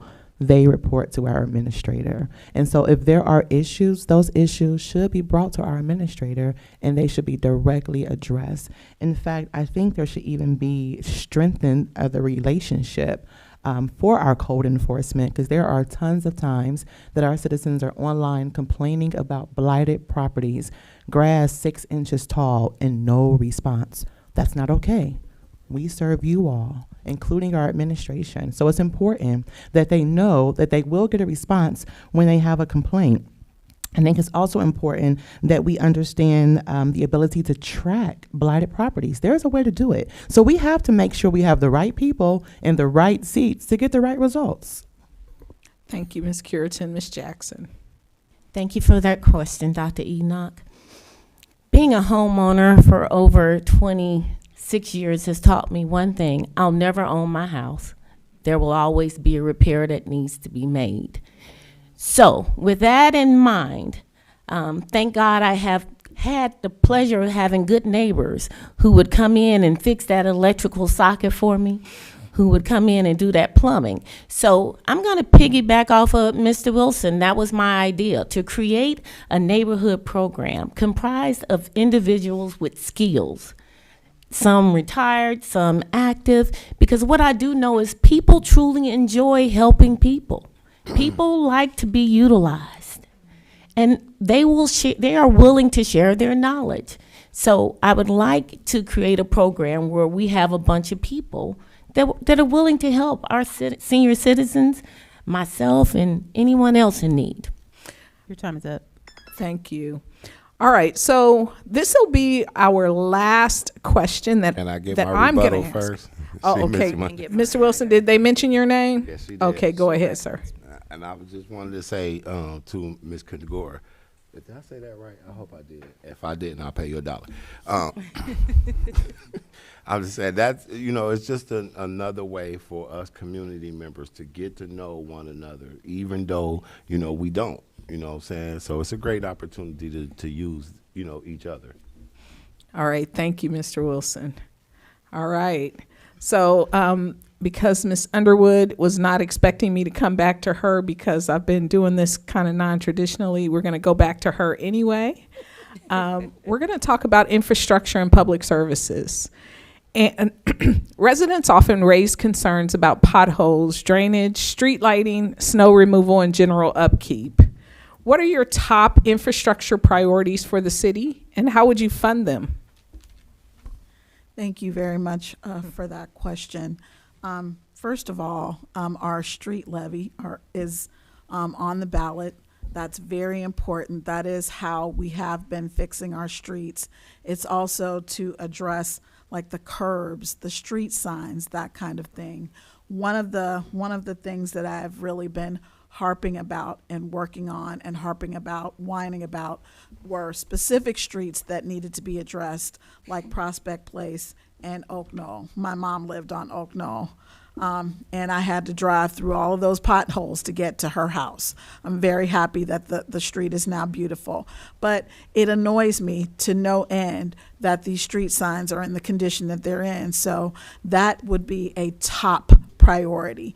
There are missing street signs. There's a street sign missing from the street right across the street from the school. I had to drive down the street to figure out what the name of the street was. So I think that that's what we need to address. Okay, thank you. Ms. Whitlisbach. Yes, thank you. One of the things that with potholes is when I was around talking to our neighbors, one in particular came to mind was the street of Merle that's next door to Long John Silver's. It's a very short street. It might have 10 homes, but it's a little bit like off-roading when you get back there because there's so many potholes. And when I spoke to the people that live back there, they're feeling forgotten because they're a short little street and they've got so many potholes. And the thing is, when it comes to the infrastructure, we can't forget the little streets, okay, because they matter too.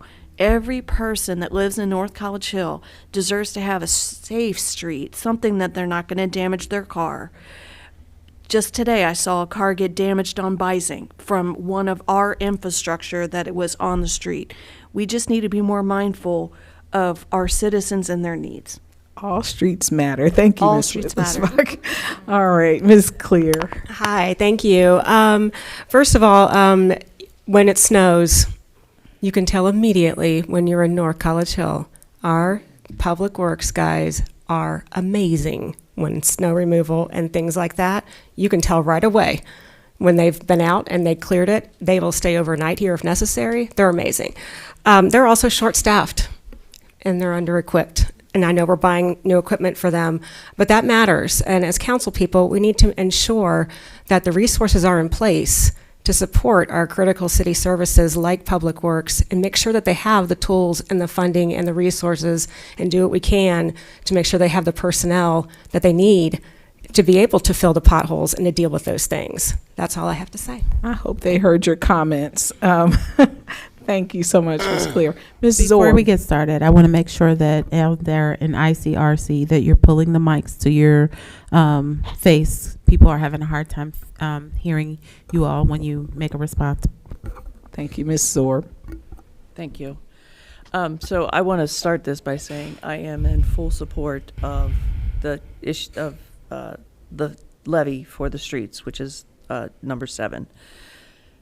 I preface this by saying I also want to read what is on the ballot for issue 7. It says a renewal of the tax for the benefit of the city of North College Hill for the purpose of the general construction, reconstruction, resurfacing, and repair of streets, roads, and bridges.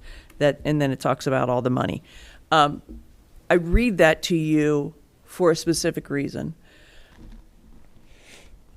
The street levy money is also used to pay the salaries, and I believe you heard Ms. Dukestein express that when she was talking about it. It also pays 100% of the salaries of the Public Works guys. This is not a dig at the Public Works guys because they have no control over this. I feel that if we used general fund money to pay their salaries, we could have more money to pave more streets in the city of North College Hill. And that would help cover the small streets. Thank you, Ms. Zorb. Thank you. Ms. Chichester. Thank you. So I recently did a ride-along with the North College Hill Police Department. And during that ride-along, that was one of our concerns. We drove by, we looked at which streets needed more lighting, which roads needed more repairs, and which alleyways needed a little more TLC to them, right? So with that, the top priorities were repairing our streets, improving the drainage, upgrading our lighting, and ensuring that city buildings are properly maintained. You can't ask our residents to maintain their buildings when we as a city don't even maintain ours, right?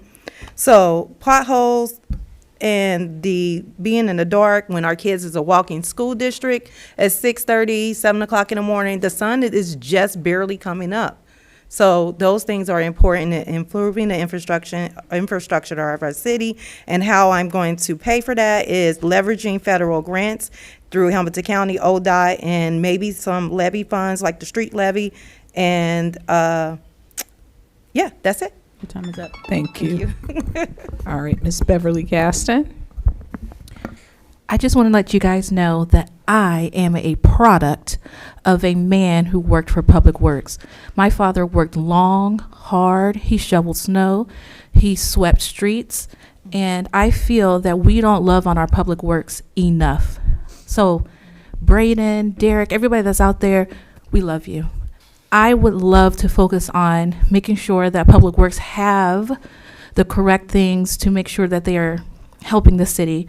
Street signs are necessary. Chief Cheney and I kind of got together and talked about changing our street signs. That helps with the beautification. If we have something new that's pretty, there are tons of other cities that have nice street signs. So making sure we know what street we're turning on, making sure Public Works has the tools that they need, that is all important. We have to start there. We can't say we want to do all these beautiful things, but our Public Works feel unseen, unappreciated, Your time is up. and overworked. Thank you. Thank you, Mr. Wilson. Yes. So as a member of the OKI committee, I found out that a lot of the funds that we don't have for our streets and stuff is because we didn't have representation in places we needed to be. And that's my commitment to the North College Hill citizens, is to be the representation in the places that we need to be to make sure that we're getting the funds directed to our area. Showing up and being in the places that North College Hill has been absent from for so many years is the most important step to changing the direction of North College Hill. Thank you. Ms. Curitan. North College Hill, if elected to this seat, I want to let you all know our job as council is to create laws and approve city spending, and we help the economic infrastructure of our city.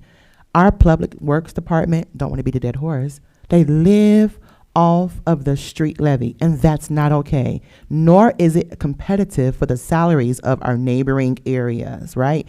They are committed. They work sun up, sun down. They are here when the streets are needing to be cleaned, shoveled, snow, any of that. I had a deer that died in my backyard, and who came? Our public works department. So we need to make sure that we support them all the way around. In order to have good people here, we need to support them with our spending and making sure they are fully supported financially with their salaries. Thank you. Ms. Jackson. Thank you for that question, Dr. Enoch. First, we need to make sure the street levy is passed so that we can continue to improve our streets. Prioritizing our critical areas. Second, we need to make sure that we put speed bumps on certain streets because we have a problem with people who are speeding. Third, we need to hold our businesses accountable for their property because I don't know if anybody's driven on the Dollar General, and the Dollar Tree, you can't even get in. It's horrible. And third, I think we need to go ahead and trim bushes back because you can't see some of the street signs. You can't see anything. People drive up the one-way street because you can't even tell it's a one-way street. Thank you. Thank you, Ms. Jackson. I want to remind you guys to all put the public works on your Christmas card list because they seem to be doing a good job around here. All right, so we are getting ready to move to the audience question portion. And I know you all thought that when I said I'd be breaking up fights, I meant among the candidates, but I meant I was going to protect you from the audience because they're the ones that want to fight, right? So the audience questions.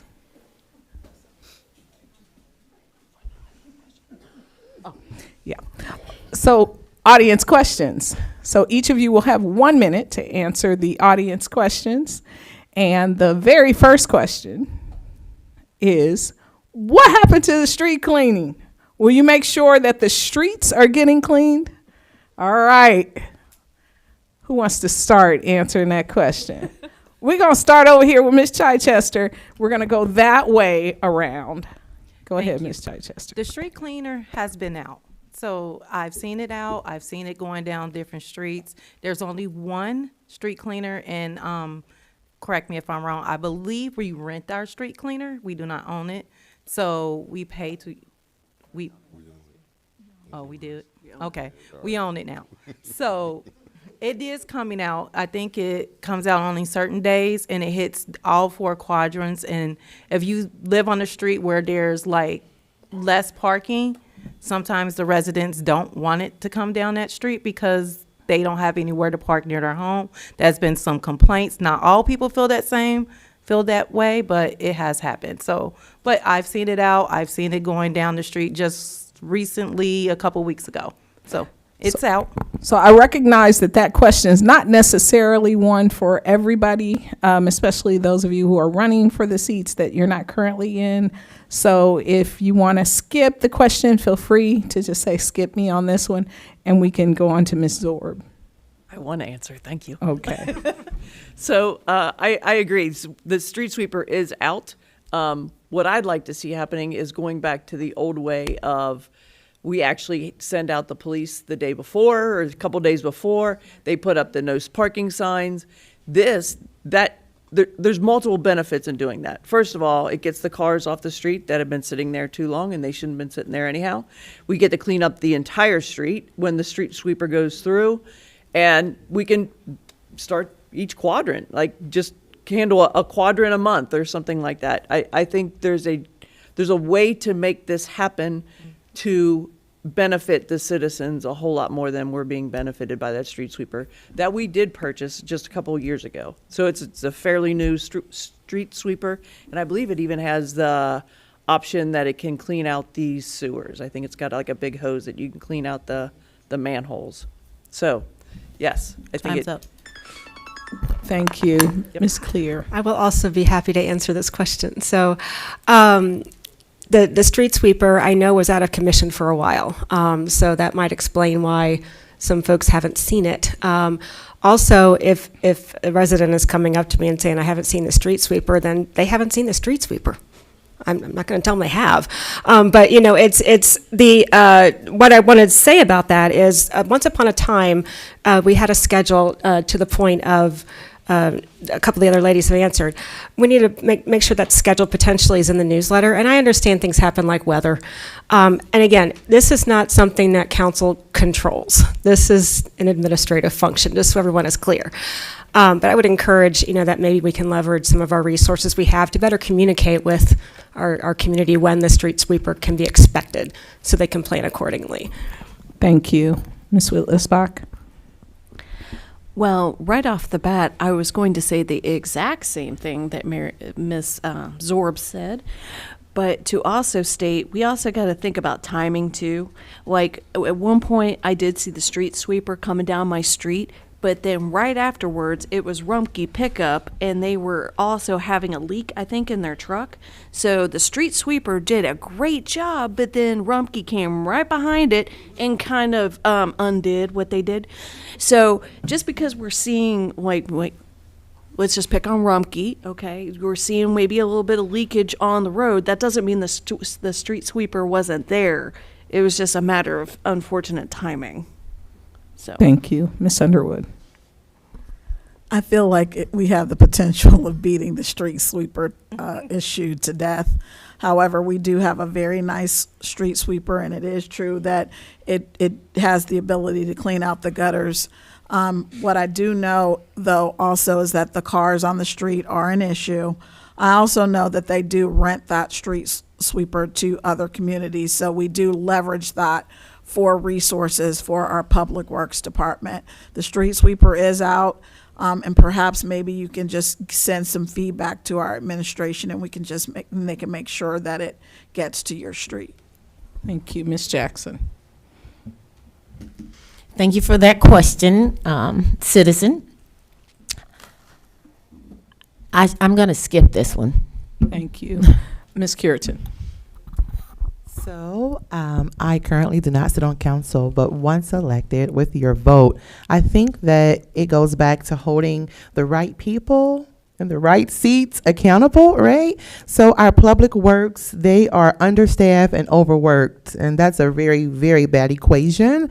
We need to make sure that we understand the needs of our communities. So to the citizen who mentioned they had not seen it, you're probably right? Do not want to deny that. However, I think that there needs to be a greater level of understanding the needs of our community. What areas need more attention than the next? And if we could really create an agenda, a schedule, a consistent schedule that says these are the days and the months, so the citizens will already be aware. We wouldn't need to necessarily tag team with our police. Our citizens know the first Monday of every month, the street sweeper is coming through. Thank you. Mr. Wilson. Yes. Only thing I could say to that question is that I see the street sweeper all the time because I'm constantly out picking up trash, so I constantly see, public works doing their job, and I can't complain. I'll just say, hey, come out, pick up some trash. I'm sure you will see the street sweeper. Thank you. Ms. Beverly Gaston. Thank you. The first thing is we have to communicate with our citizens. I can't be the only one knowing anything because I sit here in the seat. I am going to say this now. I am more than willing to help on any communication, work on any mayor's newsletter or whatever it is to make sure our citizens are aware of what's going on. If you want to see the street sweeper come out more, let's figure that out. We can come up with a plan to get them out there. It's just very simple. We need to work with the citizens. I am not high and mighty. My husband may think I am, but I am not. And I am here to work with you guys. That's it. I agree with Ms. Kathy Curitan. Put the right people in the right seats so that the jobs can get done. Thank you. Thank you. Okay, on this next question, and we're going to keep going in the same direction we were going in already. I'm I'm going to give you 30 seconds to answer this next question from the audience. The question is, how do you feel it is best to address conflict among peers? All right, Ms. Chichester. Yes. So I pride myself on my professionalism, my calm, my integrity, my faith. So I address every issue as I do with my faith. I pray about it. I listen to the conflict. I'm not always right, but when I am, I still listen to the person to figure out where the disconnect is, where the issue is, what's the problem, how can we move forward. That's just my thing. I don't want to beat a dead horse. I don't want to keep revisiting it. How do we move forward? Your time is up. Thank you. All right, again, 30 seconds on this question, so think fast. Ms. Zorb. It's like the lightning round. So I firmly believe in listening. I've said it multiple times, listen to the residents. We have to listen to our fellow council members the same way. I was always told God gave us 2 ears and 1 mouth. We should listen twice as much as we speak.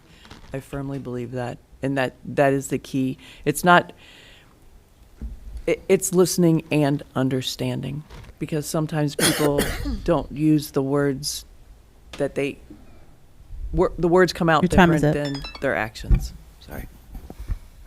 Thank you, Ms. Clear. Yes.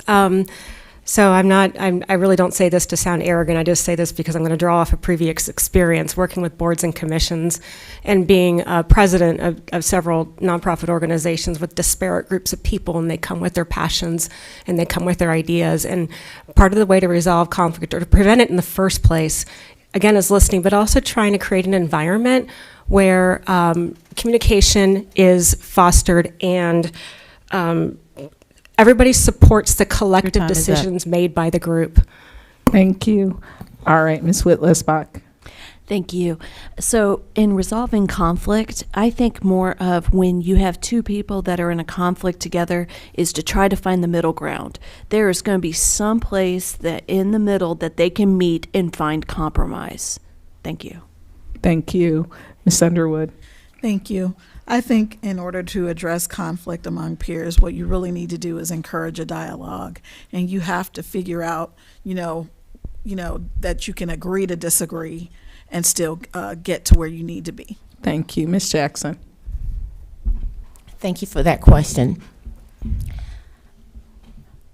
I possess a unique skill in which I have the ability to view all viewpoints. If I have a problem with you, you will be the first person I speak to. And from that, we should be able to have an intelligent conversation, and hopefully we will be able to come up with a compromise. If not, then we will fall. Thank you. Remember, this is 30 seconds, so Ms. Curitan.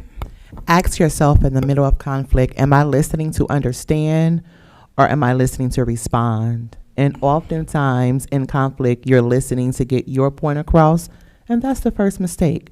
So take a step back, understand what the person is saying, and sometimes a rebuttal is not even needed. Sometimes it's just good to listen. Close this and open these. Thank you. Mr. Wilson. Yes, I believe the best way to solve conflict is just to respect one another's opinion. Listen to each other and let it go. If you can't, if the problem can't be solved right then and there, walk away, come back, respect. Thank you, Ms. Beverly Gaston. Alrighty, so I have adopted the title Susie Sunshine, so I try not to argue with people, but my second mother sent this to me this morning. The Bible doesn't call us to win arguments. It calls us to win hearts through the way we live. 1 Peter 3:15 through 16. And I think that if we're serving on council, we pray before we get started. We should keep that in mind. Win hearts, not arguments. Thank you.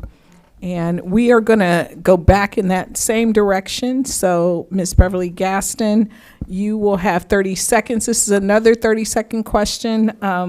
What kind of training are you willing to engage in to facilitate your ability to be a competent and equipped council member?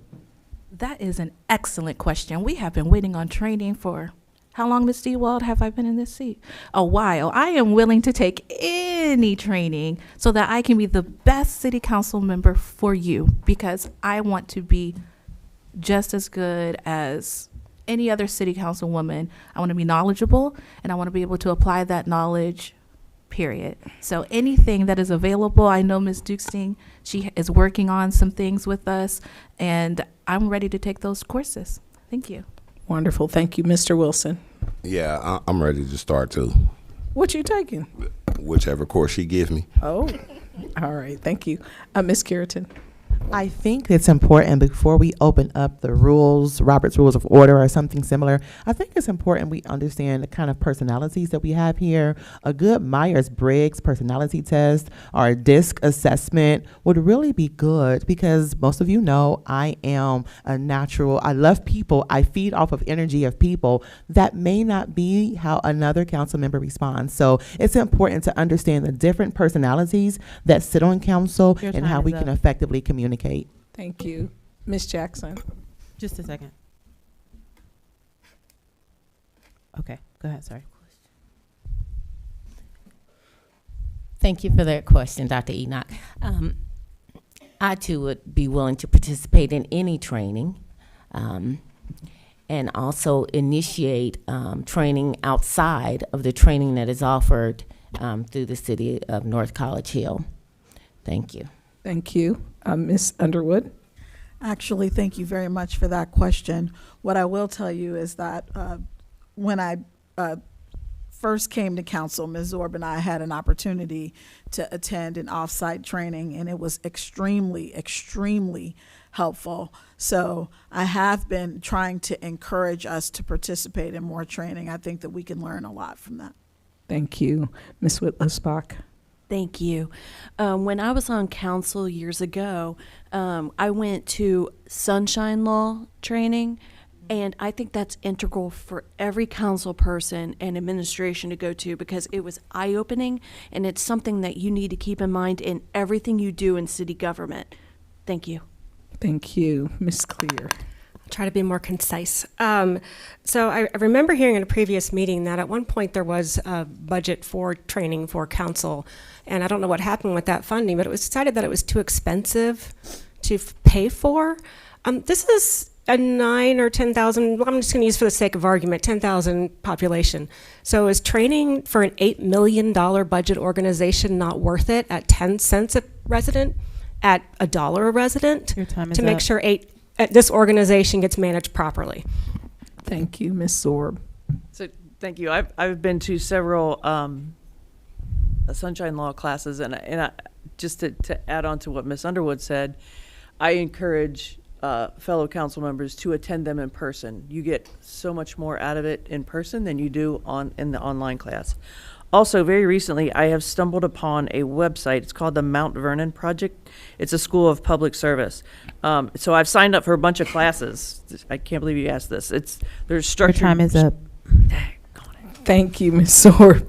Ms. Chichester. So I've taken it upon myself to take advantage of the free training courses that are provided by the state for elected officials, like our code of ethics training, our sunshine laws. I've taken prior to being on council budgeting, but I refreshed those courses and things in my head for and understanding local government budgets and financing, so that I meet with the finance manager and speak with them and say, hey, if I don't understand something, explain this a little bit differently Your for me. time is up.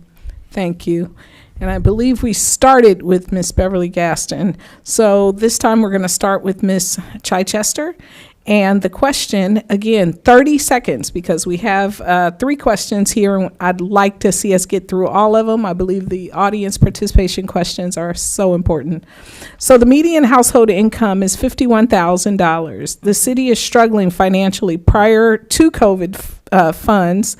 Now the funds are gone.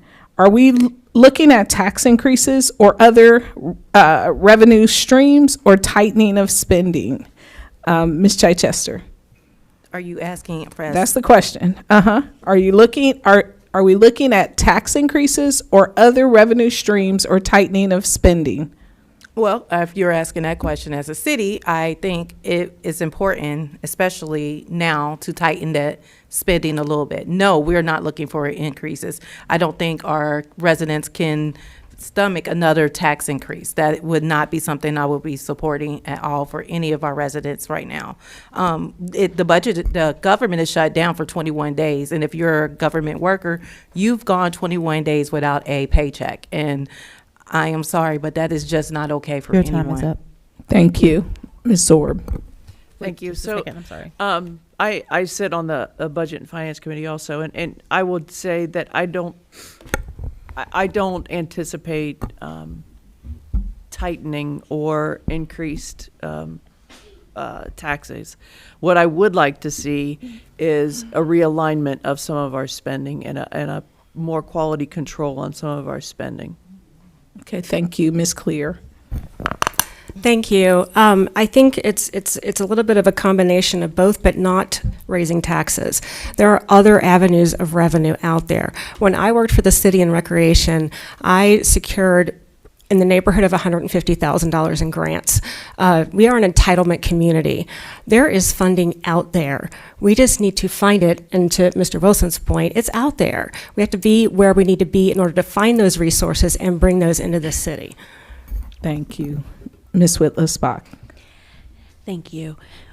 One thing we got to keep in mind is that our citizens cannot take any more.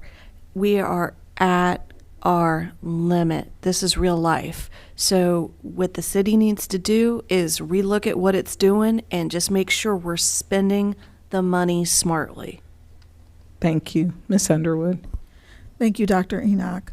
What I will say is tax increases are not the answer. That is not what we need to do. What we need to do is learn from our fire department. They have secured millions of dollars over the years in grants and other funding. So we need to learn what they've done right and continue to do more of those things. Thank you. Ms. Beverly Gaston. Thank you. I feel like everyone has had a really good answer, and I just think that we need to sit down, look at our budget, and realign things. No one wants to pay more in taxes, and I respect that, but we have to be smart. I think we should take our time on big ticket items, like, I'm not even going to say, but take our time and use the resources that we have so that we can have the best city, period. Thank you, Mr. Wilson. Yes, I believe that, like I said, as long as the council elected shows up in the places that we need to be, I believe we can find the funding. I also think that the administration is doing a great job with spending the money that we currently have. You know what I'm saying? They're not overextending themselves, and that's what's important. So that's the best way to move forward, is just finding the extra dollars on the outside and bring them in. Thank you. Ms. Keratin. I was told that we have $8 million on our general fund. $8 million. We would not need a tax levy to support anything if we have $8 million. In fact, we have some COVID dollars. I think that question also wanted to know, did we have COVID dollars? Are they all gone? They're not. We actually, council has to make a decision on behalf of all of us on how to execute those final COVID dollars that we got almost 3 years ago. So we need to make sure. Your time is up. Oh, okay. Thank you. Thank you, Ms. Keratin. Ms. Jackson. Thank you for your question, Dr. Enoch. Right now, we're living in a time where everyone is experiencing some type of financial strain. So a tax increase, that wouldn't benefit any of our residents. I think that we would do well by electing someone like Annalise Clear, who is an excellent grant writer, to go ahead and write some grants to get the city some money. His time is up. All right, thank you for that endorsement for Ms. Clear. We're gonna start with Ms. Clear with this next question since she's so popular. That last question. Bring it. Again, 30 seconds, and if you can answer in a shorter period, that would be wonderful. How would you address the issue of affordable housing and homelessness in the community, Ms. Clear? Affordable housing and homelessness, that touches on a couple of topics we've talked about already, and I'll try to be brief. There are homes grants, there are programs through banks, there are down payment and maintenance assistance programs out there, and we need to make our citizens aware of those. Okay, Ms. Whitlisbach? Thank you. This topic rings very close to my heart, and we need to bring the answers in the. We need to bring the resources to these people, because maybe they're sleeping outside and they don't know what they can get under a roof with warm clothing. Give them the resources, show them that we're not scared of them, show them that there's a way to go. Thank you. Ms. Zorb, how would you solve or address the issue of affordable housing and homelessness in the community? Ms. Zorb, we're going to come back to her. Sorry. I think part of the solution is to provide a list of resources to the police department. I feel like for the homeless situation, I feel like the police department might be the first contact for those individuals.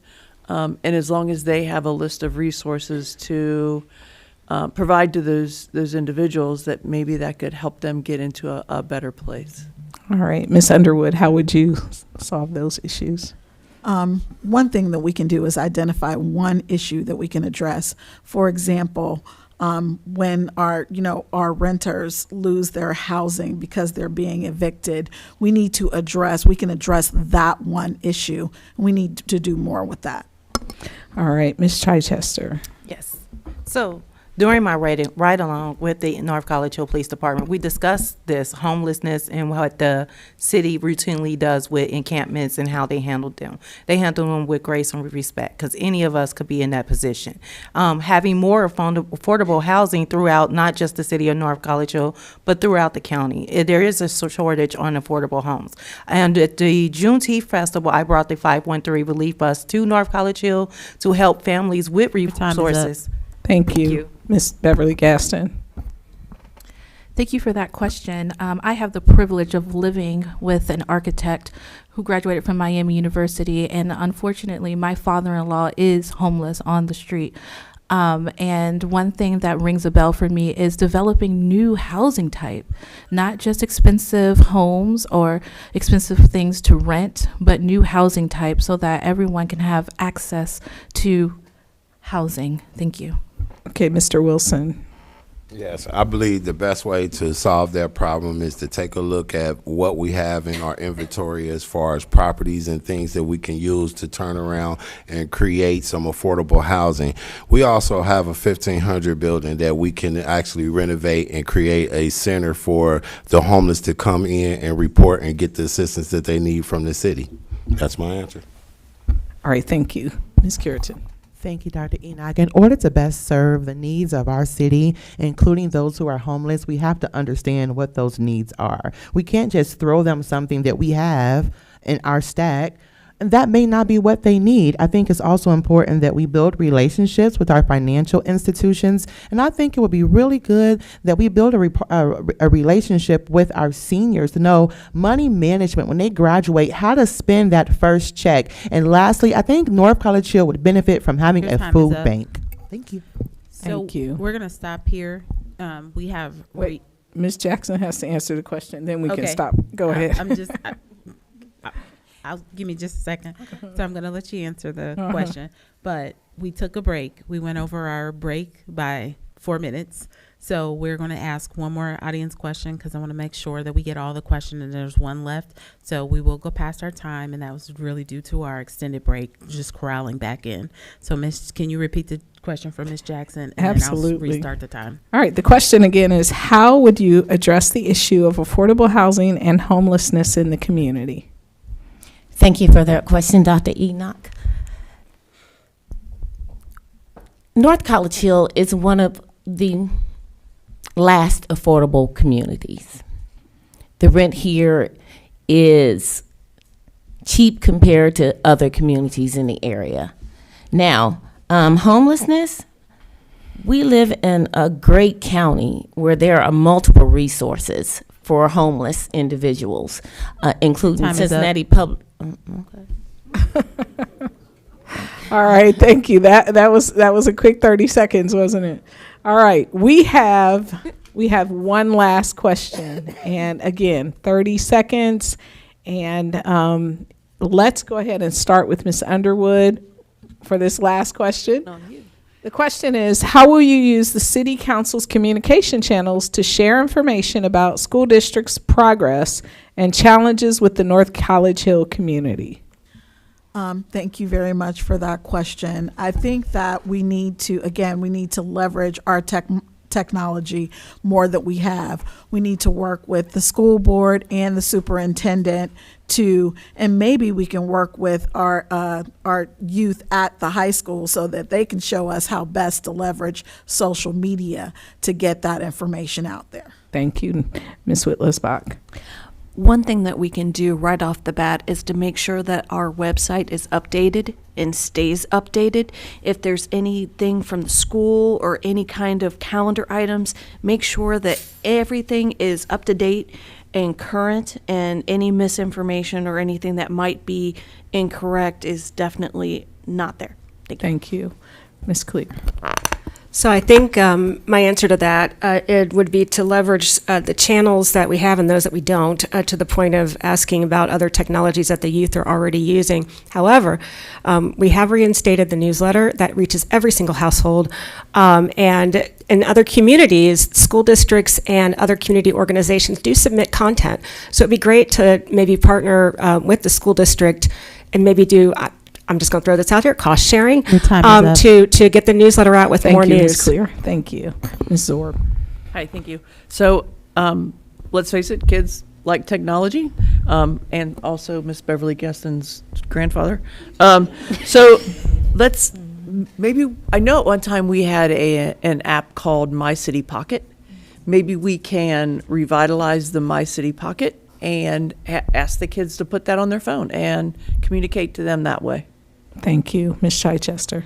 Yes. So right now, the city has a ad hoc committee that goes to the school board meetings and brings back that information to the city council so that the city and residents are all aware through another channel besides at the school board meetings of what's going on in the school. So creating that, continue putting it on the city website so that everyone knows what's going on, and keep continuing partnering together to say, hey, North College Hill has a homecoming Your game. time is up. Thank you. Dang, that went fast. All right, Ms. Beverly Gaston. I'm going to go back to my friend, I don't know if he's still here, who said we need solutions. I'm going to throw it out here and I'm going to kick myself later, but let's work smarter, not harder. Let's hire a PR person who will cover everything in the city of North College Hill, so that 1, it's right, 2, it's engaging, 3, it can reach not just my grandpa who's in his 80s, but it can also reach my son Kaylin, who is 4. That's all I got to say. Your grandpa's surfing the internet, though. So, all right, Mr. Wilson. My answer to that question would just to be to strengthen the collaboration between the school and the city. That way, the information that the school has is being shared with the city, and the information that the city has is being shared with the school, and we can use both platforms to put the information out to the citizens. Thank you, Ms. Curitin. There's a gap in communication with our city leaders at the school district and the city of North College Hill, and we need to first address that. Secondly, we need to identify and make sure that when Dr. Blaylock had an issue, it was Kathy Curitin that connected with Dr. Blaylock and our school board to get things done. So again, you have to have the right people in the right seat to get the right results. Thank you, Ms. Curitin. Ms. Jackson. Thank you for that question, Dr. Enoch. We need to encourage our citizens to participate on North College Hill social media platforms. We also need to be aware that our older adults don't really participate on social media, and that will never change. So we will continue to send out those newsletters and come to the senior center to communicate with our seniors, and just keep on encouraging communication amongst each other. Thank you so much. Well, we've covered a wide range of topics this evening, from transparency and safety to economic growth and community well-being. I'd like to thank all of our candidates for their thoughtful participation and all of you for being engaged citizens. Let's conclude with final statements. Each candidate will have 1 minute to make your final statement.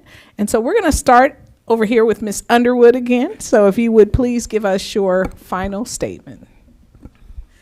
Thank you very much.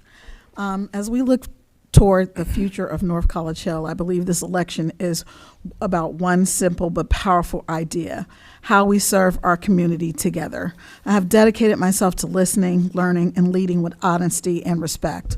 I understand the importance of balancing growth with tradition, progress with stability, and differing opinions with a shared purpose.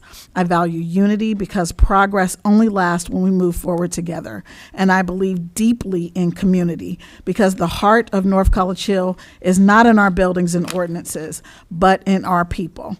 My name is Erica Underwood, and I'm asking for your vote for North College Hill City Council President. Thank you, Ms. Whitlisbach. Thank you. I want to bring the idea to council that our meeting table should be more like our dinner table, a place where we share our successes and our concerns. And just like in some families where they put their electronic devices in a basket to focus more on family time, council people need to put aside their own special interests and agendas to focus more on council time. Like at our dinner table, I see the council meeting as a place where council and administration together have an open dialogue, encouraging a good working relationship. This work relationship is integral to making sure that council has all the information it needs to make the vital decisions that affect everyone. If I get the pleasure of becoming president of council, I want to bring that to our council chambers because we need to all work together so that we can work for you. Thank you, Ms. Clear. Thank you. I just want to conclude with my own political philosophy is no politics, just progress. Our city needs leaders who are competent, ethical, forward-thinking, who put the city of North College Hill first. And I think that with my experience in policy development and grant writing and volunteering and working with multiple community groups, and that will enable me to make decisions that I think cover a holistic view of what's best for the city with the resources that we have. Secondly, getting back to putting the people of North College Hill first, a lot of the questions had 1 foot in administration land today and 1 foot in council land. But just like any other government, there's 3 of them, there's 8 of us, and we can listen and we can, during call of members, bring those concerns that we've heard from the community to the attention of council and to the attention of administration, because we can be your eyes and ears and we can represent you. Thank you, Ms. Sorb. Hello. So in 2016, I was honored to be elected to serve all of you as your city council representative. I've been working hard ever since to make the city stronger. Now I'm asking for the privilege to continue to serve you. I know, hands down, we won't get everything right the first time, but we'll keep trying, we'll keep improving, and we'll keep moving forward together. Together, we can make a real difference in our little corner of the world. My political philosophy is to always do what's legally, morally, and ethically right, and to do that with integrity. Integrity means actions. The follow through, that's where our personal integrity shines through. I have a track record to prove my integrity and my honesty to the citizens of North College Hill. Hot button issues will come and go. Your time's up. Thank you, Ms. Sorb. Ms. Chichester. Thank you. Thank you guys for coming out tonight. Thank you for your time and your engagement. I am running to keep my seat on North College Hill City Council because I believe in the power of community. When we work together, we achieve together. We achieve great things together. I am honored to be endorsed by the Hamilton County Dems and North Central Dems. And I take that support as a reflection of the trust placed in me to continue serving our community with professionalism and dedication and accountability. If you elect me to keep my seat, I will continue to lead with calm, lead with respect, lead with professionalism and class, ensuring North College Hill is a place where families want to put down roots, where businesses want to invest, and where every resident feels valued and heard. Thank you. I am LaTanya Chichester, and I look forward to serving you in our community. Thank you, Ms. Beverly Gaston. Hello, everyone. My name is Brielle Beverly Gaston, and I've had the honor of working with amazing people the past, 6 months. So I want to say first, we thank you for taking the time to look at our signs, read our literature, and support our cheering and waving on the streets. We are a diverse group of competent citizens that include Democrats, Republicans, and independents who love our city and want to see it succeed. We do not seek endorsements of any political party or private interests. The only endorsement we value is the one of the people of North College Hill. We don't claim to be perfect, because we're not.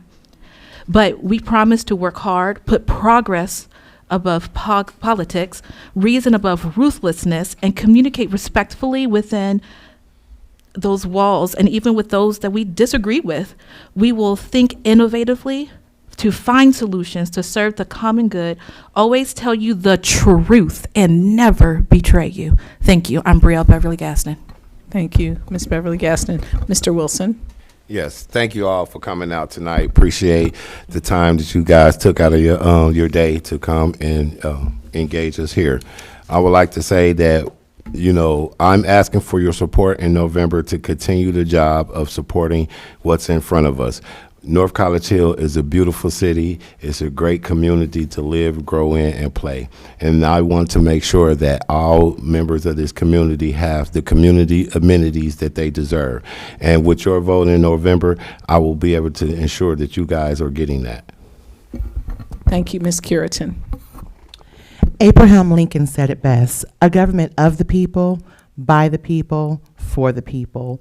Each council member is here to speak on behalf and to vote on behalf of the citizens of North College Hill. If they are not listening, they should be replaced with those who will listen, who care, and who will take the feedback, who will take your feedback and not put it to the wayside and ignore your emails repetitively, but will take your consideration and bring it before council. My name is Kathy Curitan. I am boots on the ground in North College Hill, and let me say, we are your 2025 North College Hill Dream Team.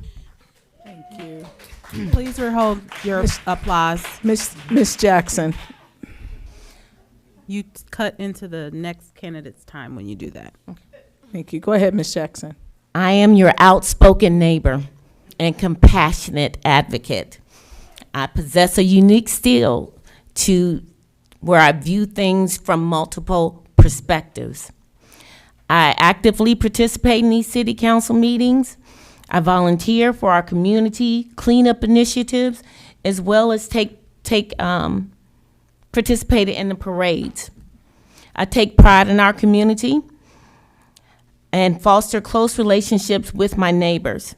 As a concerned citizen and advocate, I firmly believe that North College Hill has boundless potential, offering convenient location, affordable housing, and opportunities for growth. My name is Kangor Jackson, and I would be honored to represent you as a city council member. Thank you. Audience, can we give these candidates a round of applause? Candidates, thank you so much for thoughtfully answering all of the questions, both mine and the audience questions tonight. Audience, I think you have a very difficult selection here next month. And so I'd like to wish all of you the best and to encourage you to stay engaged in your community.